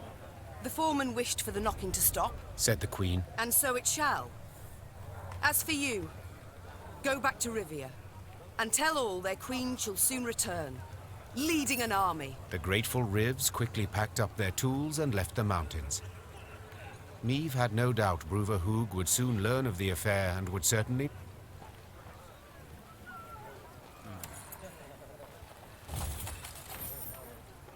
算了啦，没有矮人帮助也没差。怎么选择都不对啊！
什么都没有。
Maeve's force neared Davor's abyss.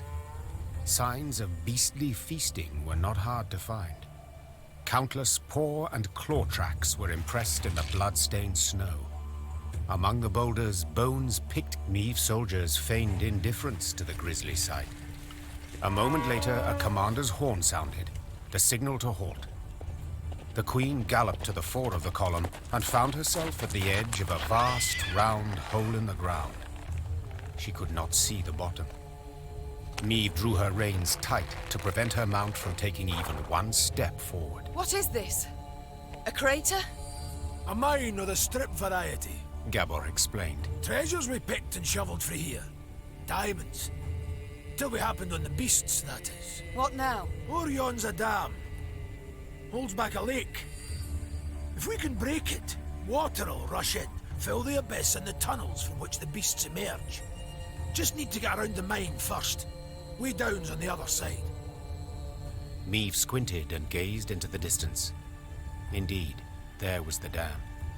And at its foot, a swarm of beasts roiled about. Gabor! Maeve cried out over the whirling wind. Have you bards here in Mahakam? Course, Your Grace! Then we shall give them good reason to compose this day, on the themes of courage.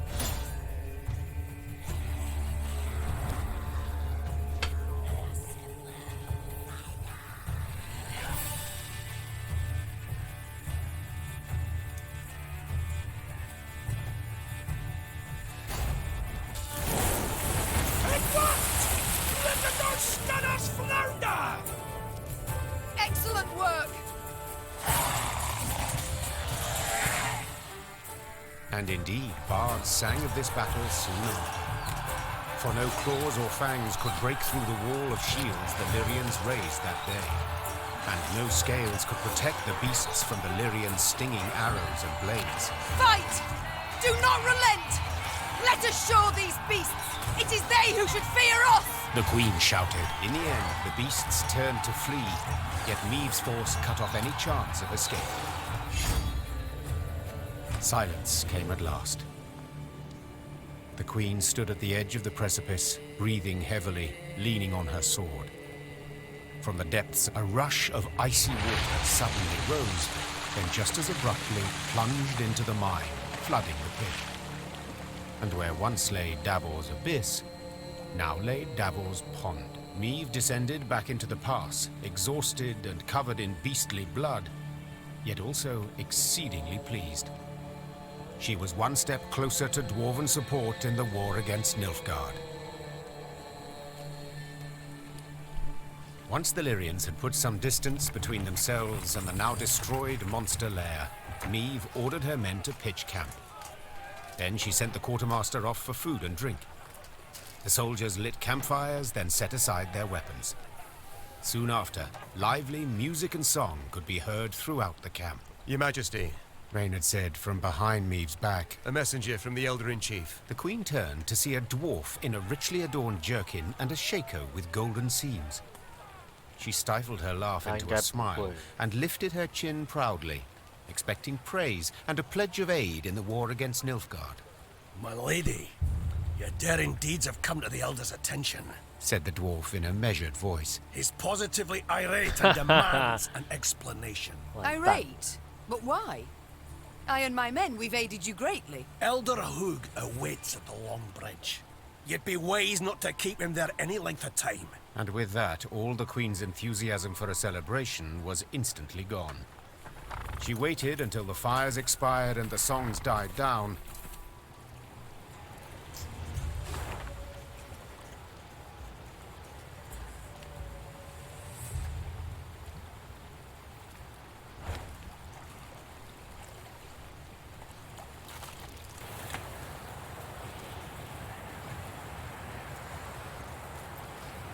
Gazing towards the horizon, Meve noticed a dark shape outlined against the mantle of snow that lay on the ground. It proved a tower, toppled and broken in pieces. Around it lay the ruins of other buildings, blocks hewn out of basalt rock protruding from the permafrost. That'd be the Clan Vidmar ruins, said Gabor, hollering over the wind. Rich ones had their clan seat here till earth tremors turned all into dust. Hundreds of dwarves lived here once, and now, not a living soul. Help! Save me! On the contrary, there was someone midst the ruins, and said someone was clearly in trouble. Meve ordered her men to find him. Marco Vidmar, they call me. He said, patting down unkempt hair that seemed to reach in all directions. I came here seeking a family heirloom, lost in the tremors and the chaos they caused. I ken the chamber where it ought to be, but, well, beasts made their lair there. I cannot drive them off on my own. But bold warriors like yous ought to cut them down in a jiffy. So, will you help? I too have lost my home, estate, said the Queen. So I understand well what you feel. I shall help you recover your heirloom. Call it a whim. Mirko Vidmar's face lit up.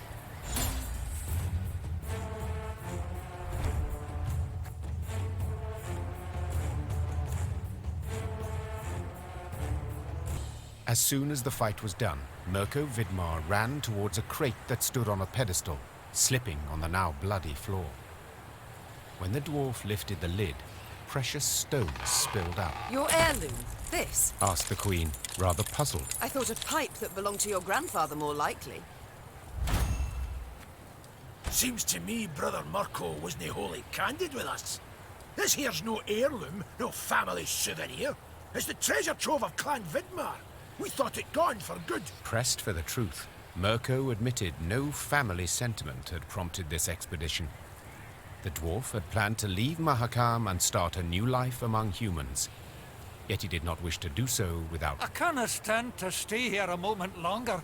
The days, all of them, they're identical. Rise with the first cockscrow, march in double file to the latrine, crap on command, 12 hours down the shaft and home to sleep. Mirko complained. Want a wifey? Put in an application. In triplicate. Care to snip your beard? Elders got to approve it. You want to add buttermilk, not cream, to your mushroom soup? Clan council's got to debate it. How's a dwarf not to get balmy? I understand the lad, no two ways about it. Gabor sighed. But I feel it's my duty to remind yous that what Mirko's going and doing here, well, there are laws. Treasure's due the Elder-in-Chief, not to Mirko, that's one. Second, any dwarf that wants to leave Mahakam can't take nothing but his breeches, his dixie, and his coat. So...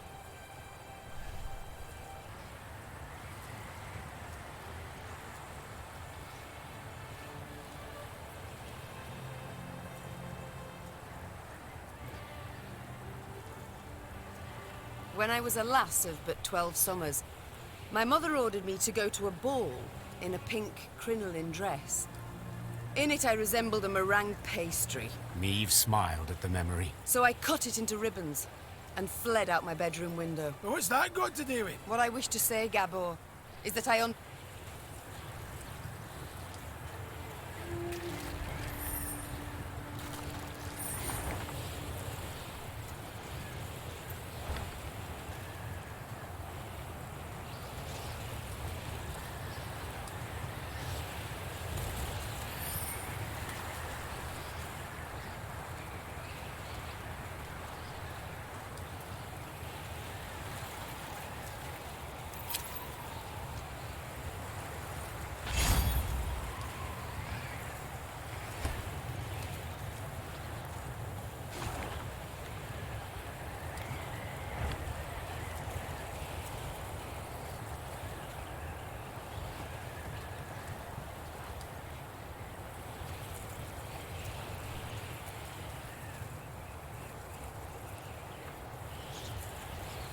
The Lyrians rode a narrow, winding path along the rocky ridge.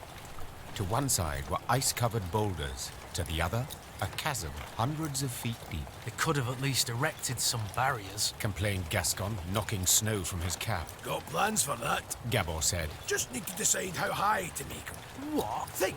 Should they be the height of your average dwarf, or a human? Gabor did not finish his discussion. He was interrupted by the Baba Ghazi that jumped down from the rocks. Archers, shoot! Aim for underbelly! Meave's soldier, the driver, tried to rein in the animals, but could not. They dragged him into the chasm along with his cart and the soldiers riding it. They landed a few dozen feet below on a rocky outcropping. A moment... Did you see how they fared? Anyone left alive? Asked Meave, leaning over the cliff edge. Worry more about their cargo. Gascon replied. They were also carrying chests of gold. Blast. We can't get down there. Too steep and the snow keeps falling. We can lower ourselves down a line. But without armor, shields, or heavy weapons, otherwise it will snap. And the Baba Ghazis? The Queen said, brow raised. We shan't kill them with daggers. They're too thick of armor. We'll have to try. Or continue on our way.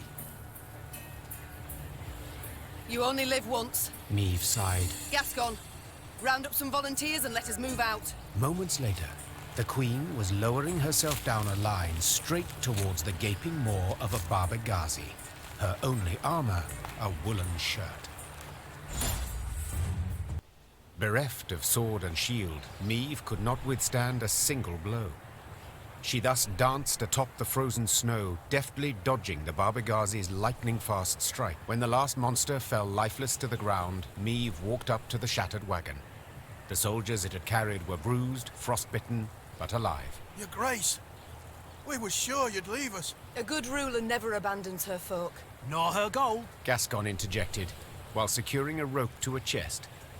Soon enough, all were safely back on the path. The admiration Meave saw in her soldiers' eyes was in itself sufficient reward for her difficult.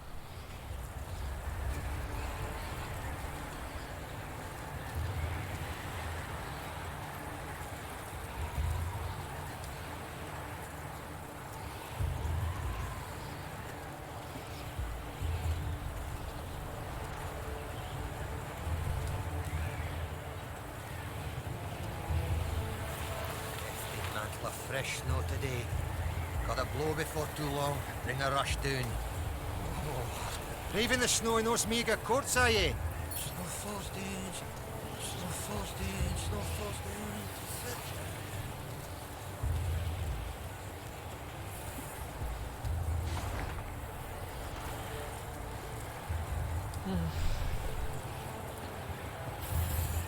快要结束了，第3章。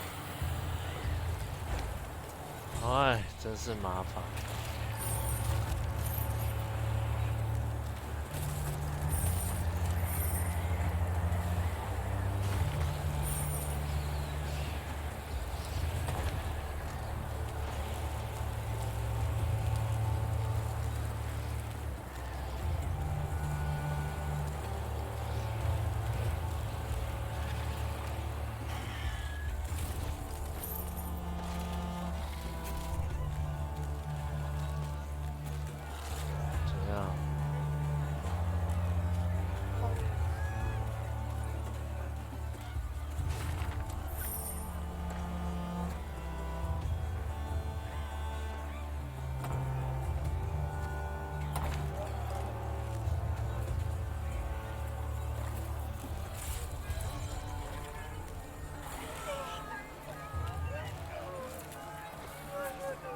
Meave now witnessed a sorry sight.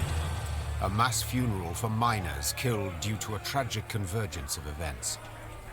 Their lead caskets lay upon the snow. You knew it!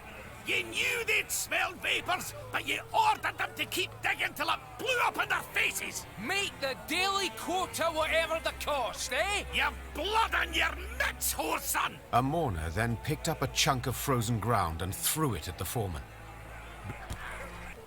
Something had to be done quickly. Meave saw this clearly. She spurred her mount and rode into the cemetery, pushing through the throng, then stopping before the foreman, the horse shielding him from further blows. Calm yourselves! Silence! His guilt cannot... Shino Kren! Isbel cried out. Her hands began to radiate a fierce light that blinded both dwarves and Lyrians alike. Have you lost your minds, all of you together? Not had your fill of misfortune yet?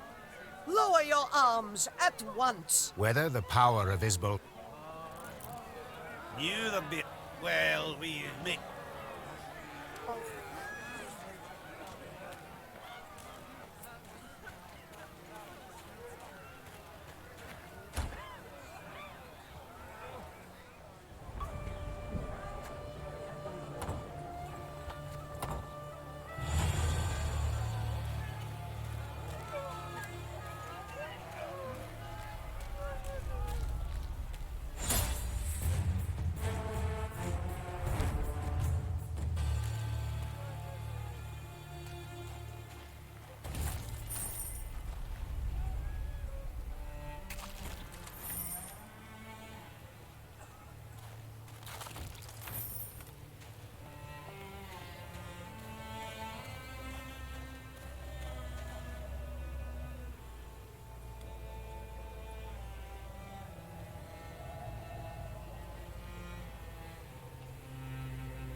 The Lyrians ascended the highest section of the Mahakam Range. Snow crunched under their boots, cold air stung their lungs, and the wind snapped at their cloaks. Meve wiped sweat from her brow and turned to Reynard. There! By the rocks! We shall... The rest of her words were drowned out by a powerful blast. The entire mountain rumbled with a low, vibrating... Meve followed the dwarf's gaze and cried out in terror. The snow stuck to the mountainside had started to slide down the... Meve survived. The dwarves who ran to the Lyrians' rescue dug her out of the snow in time. Some of her soldiers were... Gabor spoke a while with the leader of the Mahakam Guard, but... What? I'll tell you all in good time. First, you need a warm drink, good vit... No, Gabor. Well? Of course it was an avalanche. I'm no fool. But what caused it? What was that noise? Signal horns. So you brought this snow down on us? Dwarves! Well, aye, but, unawares. Explain, in brief. See, we clean our mount regularly. The way menfolk, when snow's gathered deep enough, we'd blast our horns to cause a controlled... All well and good, but why did you decide to clean up right as I was passing through? Wondering that myself. Schedule says next cleaning should have been a week frae now. Who? Meve, I'll tell... Who? Hey. Owain ep Clenvog. The Nilfgaardian emissary. Must have found out you'd be going through. The bastard. Reynard. Wait! Wait! I understand you're a wee bit of... I've no such scruples. And then? Meve, you're justly taught, but for the love, just the... Moments later, scouts reported Owain...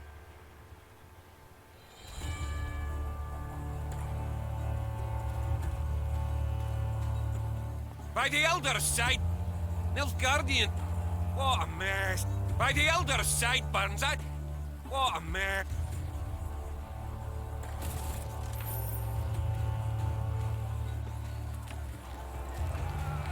There, milady, whispered one of the scouts. Left of the path. Meve squinted. The Nilfgaardians had taken shut. Meve's gaze caught something else. A metal container into which the Nilfgaardians tossed bones once they'd been gnawed clean. It looked strangely familiar. Meve! Asking you last time, keep a cool head, whispered Gabor. You want vengeance? I get it. But think of the cost. If so much as a hair gets plucked from Owain's head, prove wrong.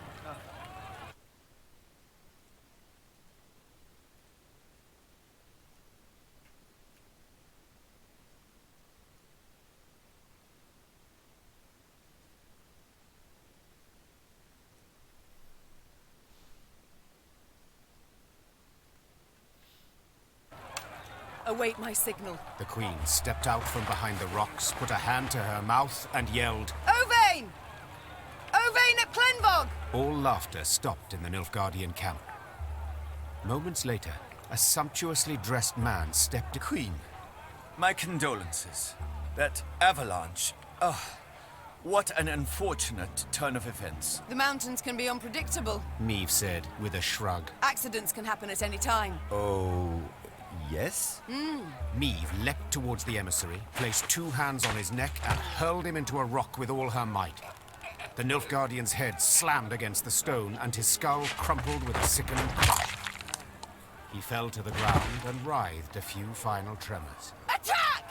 Meave roared. Take no prisoners!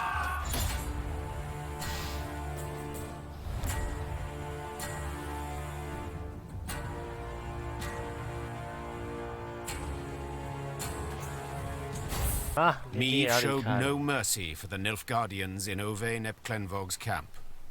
All would share their leader's fate. And the dwarves?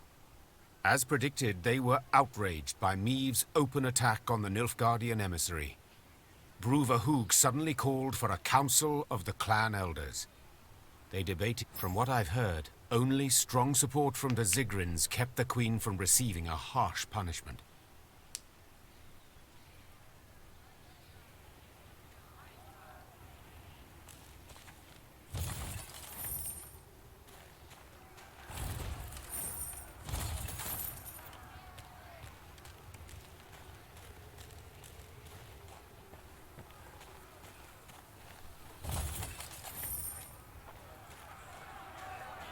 While passing the mining settlement of Kolstock, Meave heard the sounds of battle. Hey-ho! Into the fray, lads! Expecting she would see monsters swarming dwarves, the Queen set off at a gallop to the dwarves she saw, however, were not engaged in a battle against Shaelmars and Barbagazes. No, they were going at one another. Luckily, piecing together the obscenities, Meave concluded they were debating an old quarrel about the height of a certain mountain. Or rather, of the twin peaks atop it. One of them lay in the territory of Clan Dahlberg, while the other... Meave knew well that this type of age-old quarrel could easily end in bloodshed, so she resolved to help. Time to end this delicate food. Time to end...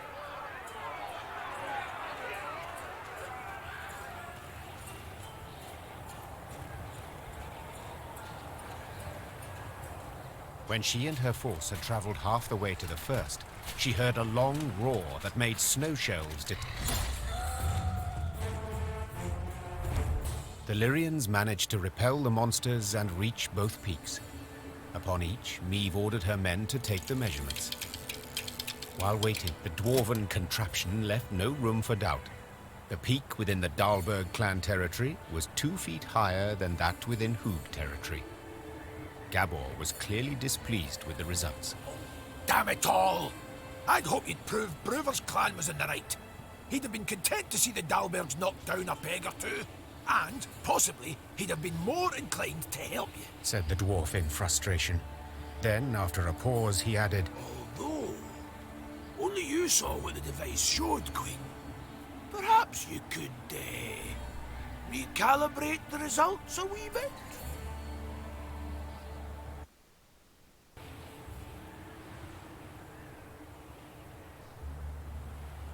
Alas, no matter the result I give, half the dwarves will be displeased. said the Queen, after considering.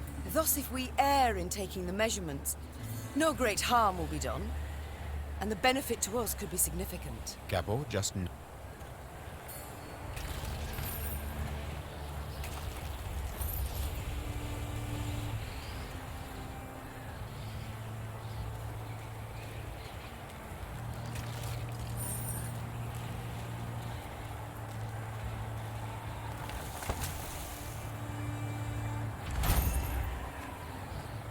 Ayo.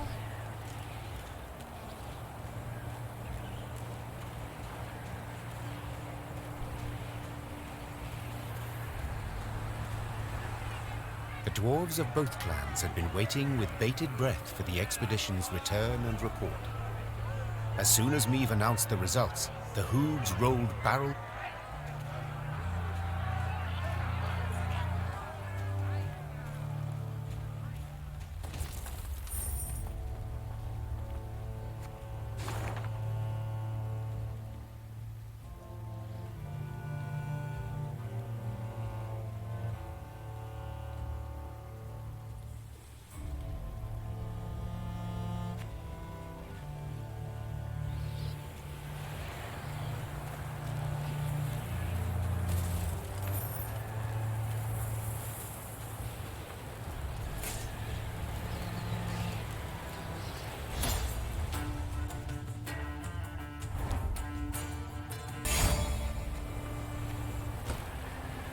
Welcome to me inn.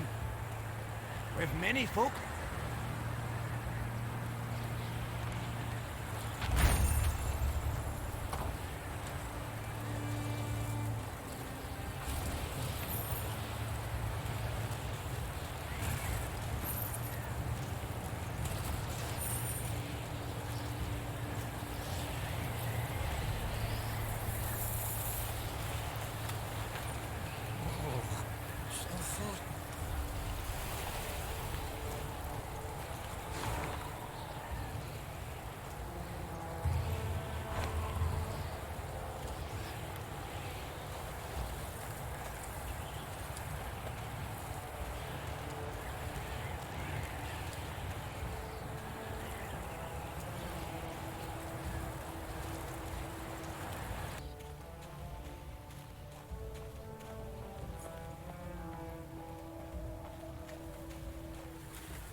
Frostbite, you'd best avail yourself of some onion juice.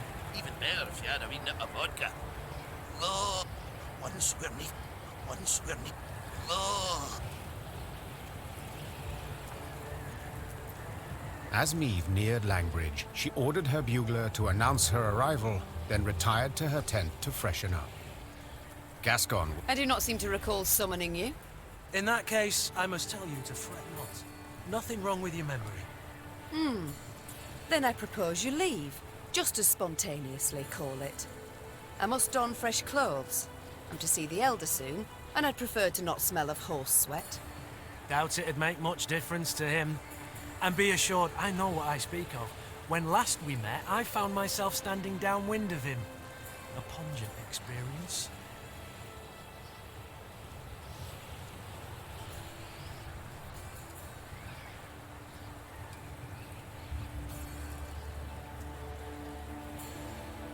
My patience is near its end, Gascon. Either state your business, or I shall have the guards escort you out.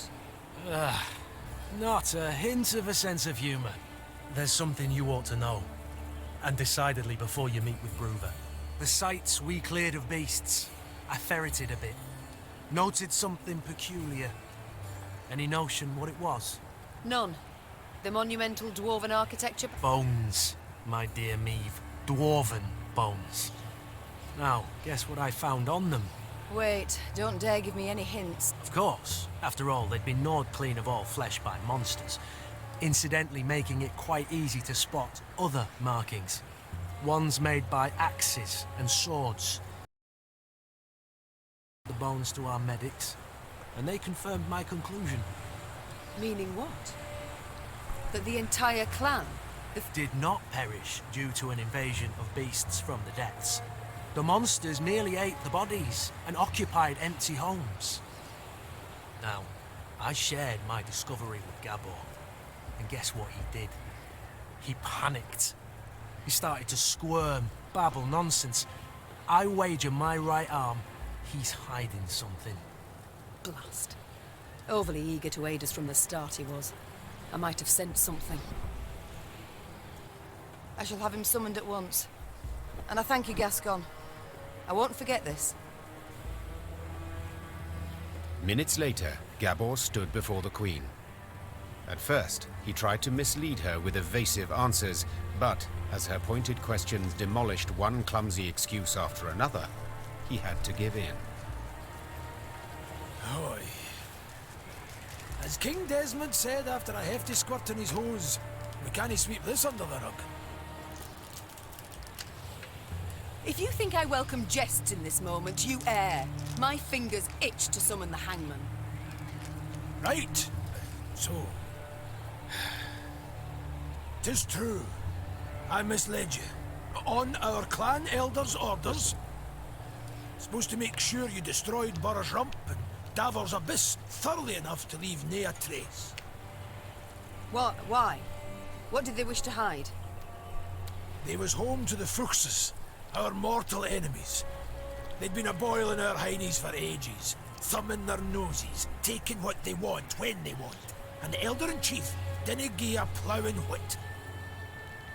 So to stop them, our clan, we did the unpardonable. The Ziggurat elders saw their chance and they...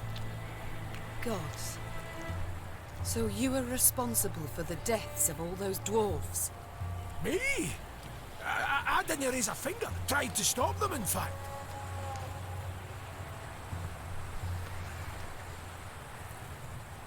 No witnesses survived, meaning you must have murdered the entire clan. How? Queen, you sure you... I am. And you should be sure to answer in full, omitting no detail. A few years back, we got pummeled by a horrendous winter. Stone-breaking frosts, whiteout storms, avalanches. Made travelling a painful form of suicide. Hunger drove beasts out of their dens. Pass was covered in the filth. Got to where they paced rout outside the walls. Fuchses fought a hard, bloody fight to keep the critters out of Davar's abyss. Lost near every axe-wielding dwarf they had. Only survivors had to winter at Burr's Rump. Our elders felt such an opportunity wouldn't knock again. After killing the town's meagre guard, they set fire to it and barricaded the gates. They didn't stand a chance. Bastards. How in the world did the truth go undiscovered? Once it were over, our dwarves opened the gates. Before they'd lit their pipes, starving beasts came crawling out of the pass. The stank of dead flesh was strong. Zigrans who came back from that never were the same. If you'd only gandered their gaze when they had us all take a vow of silence. And then... You invented that blarney about primeval monstrosities the Fuchses had awoken by mining too deep. A riveting tale, and one with a moral to boot. Aye. But the elders worried Bruver would suspect something all the same. That's why they wanted you to destroy all the evidence. Repugnant. You claim not to have taken part, but neither did you do anything to stop the massacre. What was I to do exactly? The elders had decided. Nae dwarf would listen to me. You might have informed the Elder-in-Chief. The guilty would have been punished. The guilty? You didn't ken Bruver. He'd punish the whole clan. Women, children. Nae exceptions. Maeve, Queen. I'm begging you. He canna ever learn of this. Aye, I want a hack flame too when I think what the Elder's done. But t'other way it'd bring but more pain and death.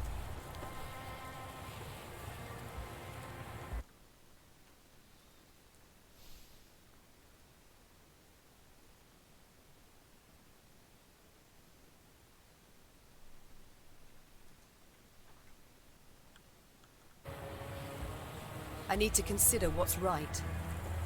Meanwhile, Gascon, make sure Gabor remains our guest. Of course. I'll let you know if he so much as rolls his eyes towards an escape route.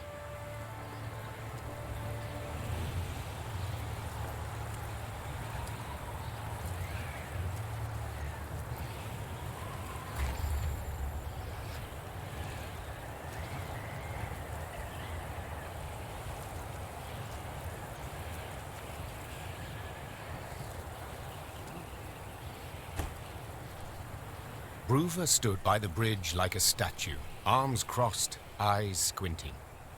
Maeve sighed inside. She stood little... Elder-in-Chief. No Sharon and Grayson here, lass. Plowing humans. Always out to fix things, always end up cocking them up. You think you're due glory, do you? Monster Slayer Maeve? Patroness of dwarves? Blast it. What do you think? Why didn't I exterminate those beasts myself, eh? Go on, tell me! 为什么？他一定有他的用意，可是 For you. For I didn't want to. For something didn't fit, damn it. So I resolved to not destroy their nests and evidence till I learned the truth of who done it. 哦，他要找凶手。 Postponed it all those years expressly. Though your subjects were dying. I didn't need no lectures from the likes of you. Justice must be served. That's worth any price. And I was close. Had leads. And now, it's all gone to hell. You flooded Devor's abyss. You brought Borrow's rump down on itself. And I'll never ken who killed the Fuchses. Understand? Never!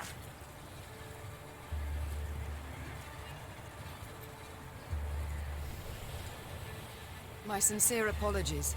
I did not know. Course you didn't. Humans. First they cock it up, then they ask how it works. Ah. I'm most eager to give that braid of yours a yank and kick you out beyond the gate. But I canna, for the clans are grateful to you. Fools. They forced me to give you an audience, official like, with witnesses, all at the foot of Mount Carbon. Come on then, time to move on. But I'm going to wring you out so hard you'll wish you never left that Nilfgaardian dungeon. Bruver set off at a brisk pace, cursing under his breath. The Queen took a deep breath, counted to 5 in her head, and set off after him.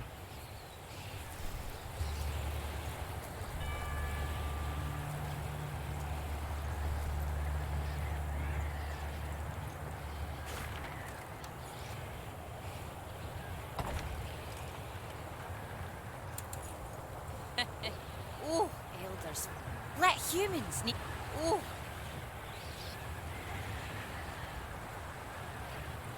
Dwarves demonstrate innovative thinking in many domains. Metallurgy, engineering, architecture. Yet there is one in which they could not be bothered. Naming. For this reason, the bridge that linked the Mahakam Pass with Mount Carbon was simply named Langbridge. Meave learned it was a thoroughly fitting name. Having stopped for a breath halfway across the road suspended over a deep chasm, the Queen could see neither end of the bridge. The Queen and her retinue were nearing Mount Carbon when Meave heard a cry. It was Xavier. Hold! Hold! Meave drew in her reins abruptly. Her mare neighed and reared, lifting the Queen above her formation of men. From that height, she saw the last pier of the bridge crumbling. The dwarves at the head of the procession were unable to stop in time and plummeted, screaming into the abyss. What's the meaning of this, gods damn it? Bruver roared. Face the engineers! No! The Queen was striving to calm her spooked mount when she sensed something swish past her ear. Out of nowhere, a Scoia'tael band had appeared at the rear of the column. Before anyone could react, elven archers had felled the rear guard.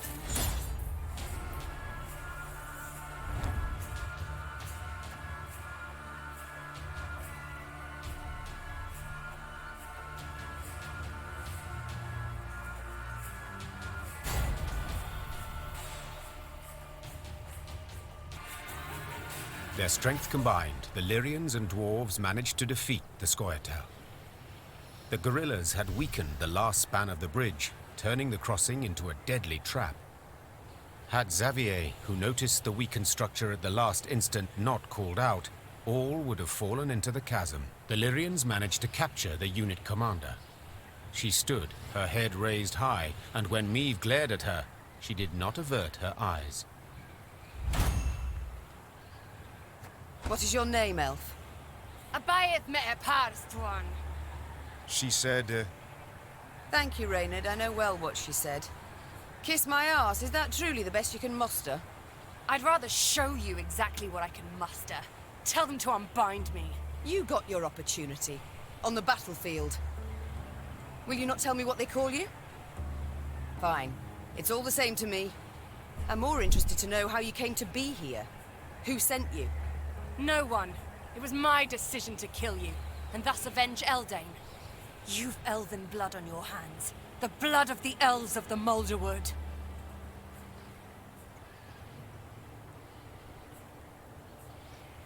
Eldain was a criminal. He got what he deserved. You call him a criminal? What do you call humans who murder our kind in pogroms, who massacre us? What do you call Black Rayla who fought at your side? Do not dare compare us. Do not dare! Enough. I've heard all I wish to hear. But I haven't. Did you fall in your heed, elf, eh? If you want to fight humans, go on and do it. You cannot talk sense to idiots that nae here, damn it. Mahakam is and will be neutral. You cannot be neutral. To Dwan, you are either their foe or their dog. Mahakam has stood aside sleeping long enough. That is why we struck it in its very heart. As a call to battle. A call to brethren whom you, Elder, have kept from the world too long. I have kept him away. I've been bloody right to do so. You want to play at war, you numpties? You want to force the Pontar to flow upstream? Gang right ahead. Good riddance, I say. Gan kill, gan die if you fancy. But God's damn it, leave us alone. Yeah, I should kill you. With my own hands. I should cut your throat, put you out of your misery. That's what you want, innit? To die? To die a stupid death? Well, I'll not grant you that. Nay, nay, I'll lock you in a tower. Sit there 3 centuries, and you just might grow a brain. Bruva Hoog gazed after the shackled elf as she was led away. Neve expected him to continue fuming, cursing her. But the dwarf stood silent, and his old eyes, half concealed by brows bushy as a forest floor, showed not anger, but the deepest sadness. Dwarven engineer.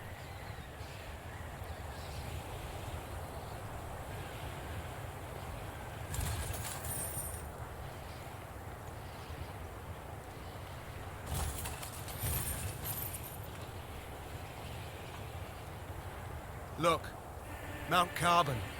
Damn! And I thought Novigrad was big.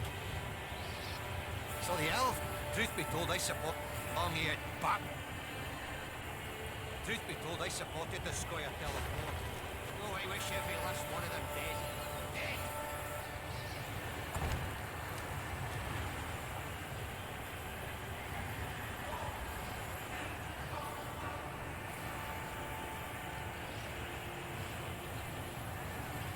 The Lyrians stepped inside Mount Carbon's bowels. Neve rode while looking upwards, admiring the intricately carved ceiling, gilded walls, monumental bas-reliefs carved from basalt. Yet this was no time to admire the sights. Bruva Hoog had summoned her to speak. I thank you for your invitation, Elder. My invitation? Choice term, lass. You wangled your way in here. Long I've lived, but ne'er have I seen a wench so stubborn. With all due respect, do you not feel like a pot conversing with a kettle? Ha! True enough. Changes of mind didn't come easy to me, but they do come at times. Human wars concern me not at all. For so many they are, who could count them? A year goes by without one wanking king invading another's realm. A dog with scabies is less restless.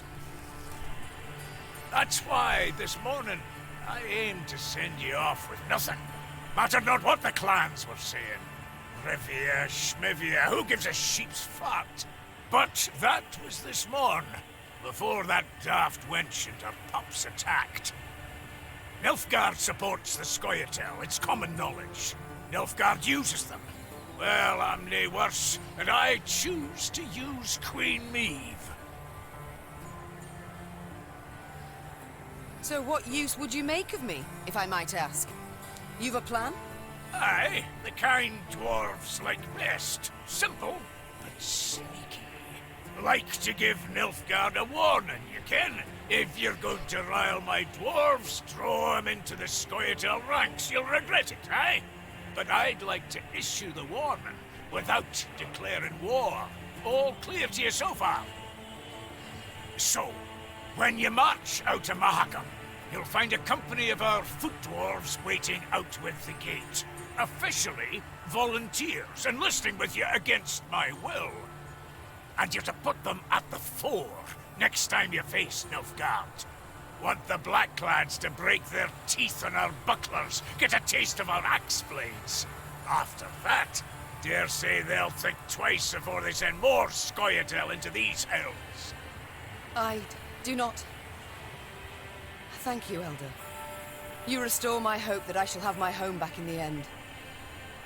Candid like, I dinna share your faith. I've watched you. You're naive. Let ire take you. Meddle in matters near your own. Disrespect our custom. But then I hope that I shall at least surprise you. Honestly doubt that. So you'll only get the bare minimum recruits to make the Imperials take note. And nae a dwarf more.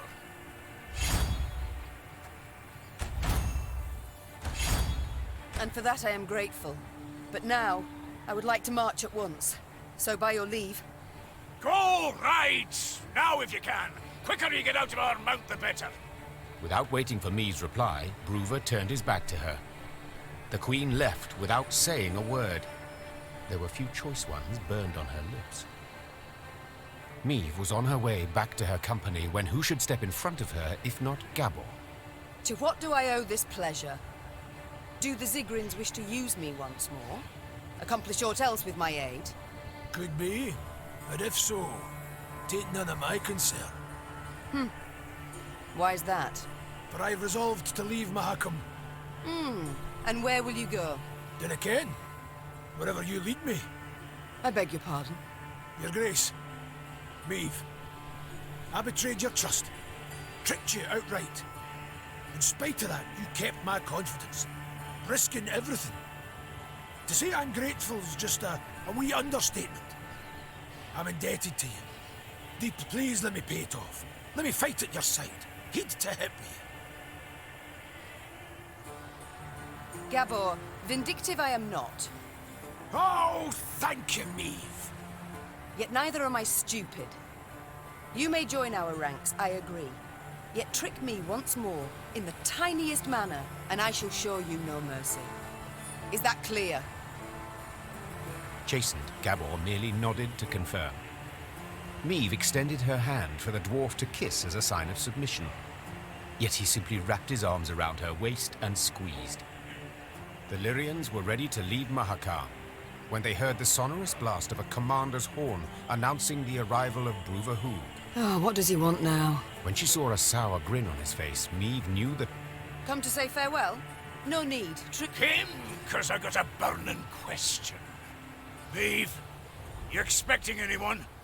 How's that? Runner says a delegation's arrived at Carmen. Frae Lyria and Rivia. Got a Nilfgaardian escort. How dare they? Traitors. Who leads it? You'd best sit. Who leads the delegation? It's your son. Willem, I fear. Willem? Mahakam remains neutral as regards all your squabbles. I trust I needn't remind you. I wish to speak to him. I'd forbid you, but, as I said, never seen a more stubborn wench. Alrighty then, jabber away with him. Just remember, hands to yourself. Meave spotted banners, a Lyrian eagle upon one surrounded by Nilfgaard's black rags. Her hands became fists, showing how helpless she felt. My. I should apologize. It seems I missed the coronation. Congratulations, my son. Who was it who placed the crown? General Epdahi? Count Caldwell. Ah, yes. Our elder statesman. Why have you come here, of all places? To acquire arms for Nilfgaard? As my official mission, yes. Yet unofficially, I wish to speak with you. I trust you've had tidings from the field. Edirn turned to ash and dust. Vizimir murdered Redania in chaos. Faltus forced to strike a pact by his vassals betrayed, Henselt the same. This limerick, will it come to a point? Why, yes. To the same as this war. Mother, I beg you, you must see it. Nilfgaard's victory is inevitable.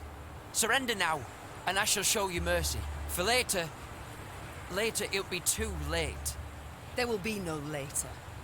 We shall repel them, drive them south at the points of our pikes. This we, Mother? Who precisely do you mean? You stand alone.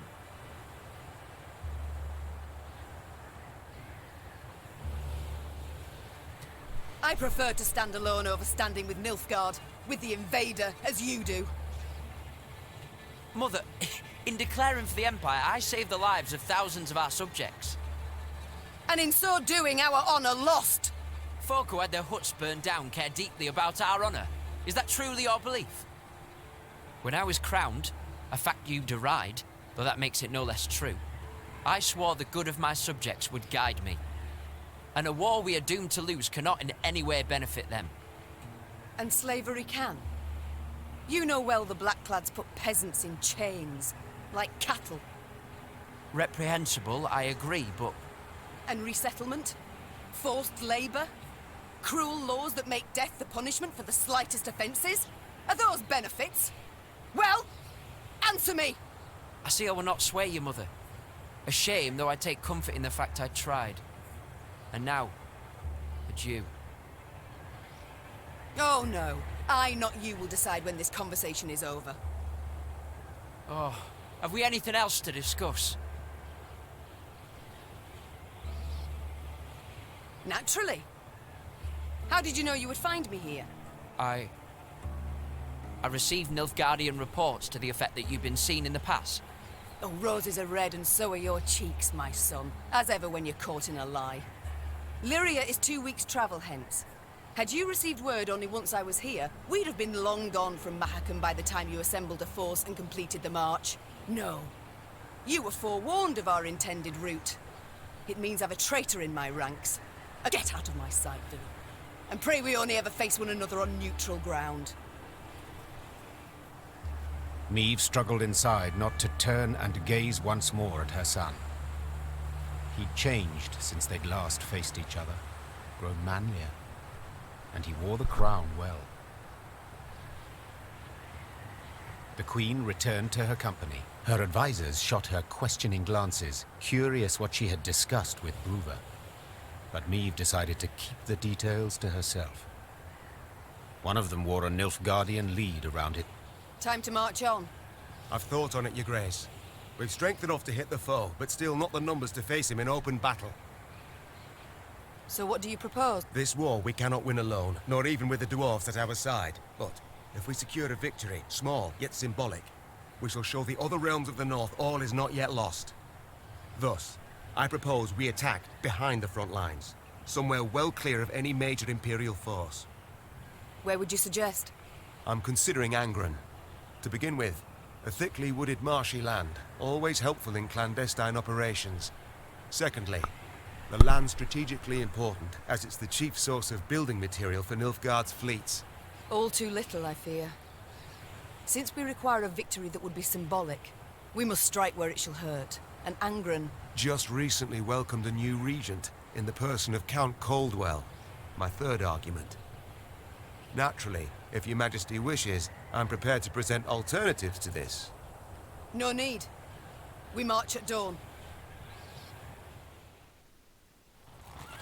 Maeve had toiled, cajoled, persuaded, and gained the dwarves' support. She left Mahakam strengthened, markedly.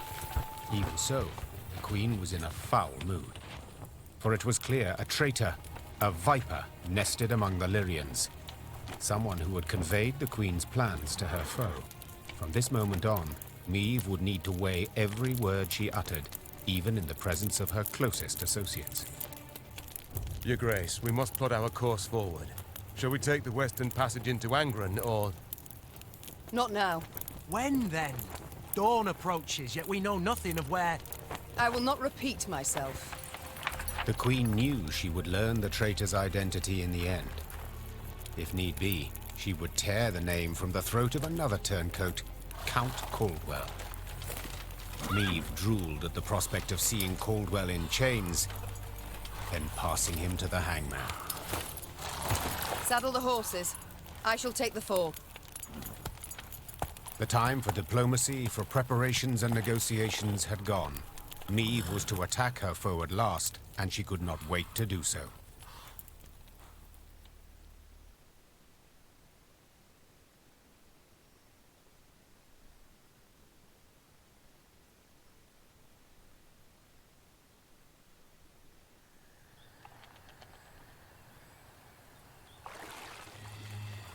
At long last, Maeve's force reached Angren's marshy woods.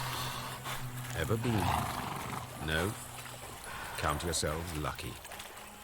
Are you certain we haven't lost our way? Alas, here there is no way. We continue south, that's all. South, meaning the bottom. Should you ever venture there, I offer you this advice. Do your utmost to make no noise. Poor soul.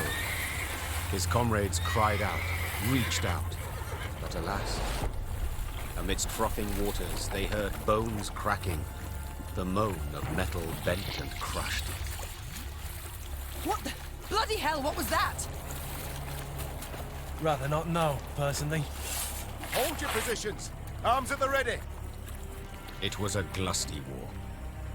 One of many the Lyrians would encounter along their path. But let's not get ahead of ourselves. At last, Meve and her force stood upon the Yaruga's bank. To find and punish the traitor Caldwell, they would have to cross the river. Yet the sole bridge nearby was in Nilfgaard's hands.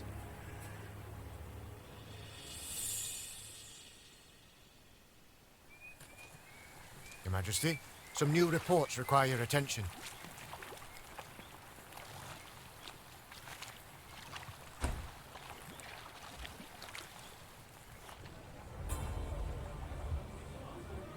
Yes, Your Grace? Reynard, you fought in the first war against Nilfgaard, did you not? Yes, Your Grace. Though, as a mere captain then. Were they equally cruel?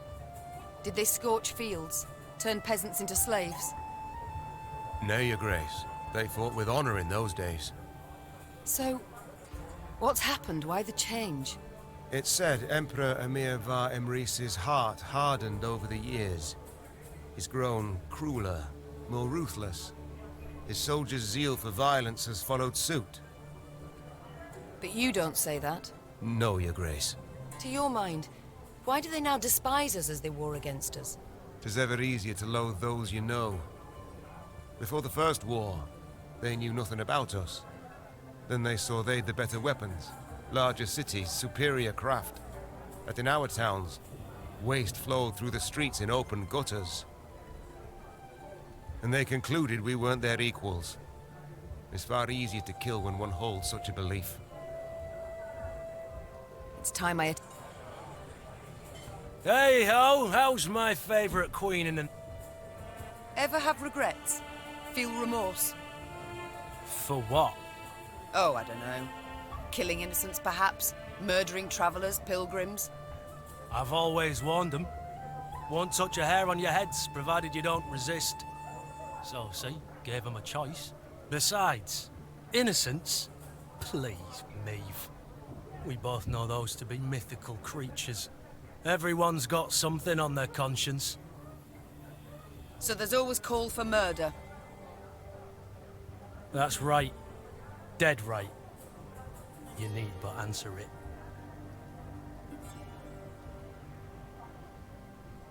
It's time I attended to... Always good to see the Queen.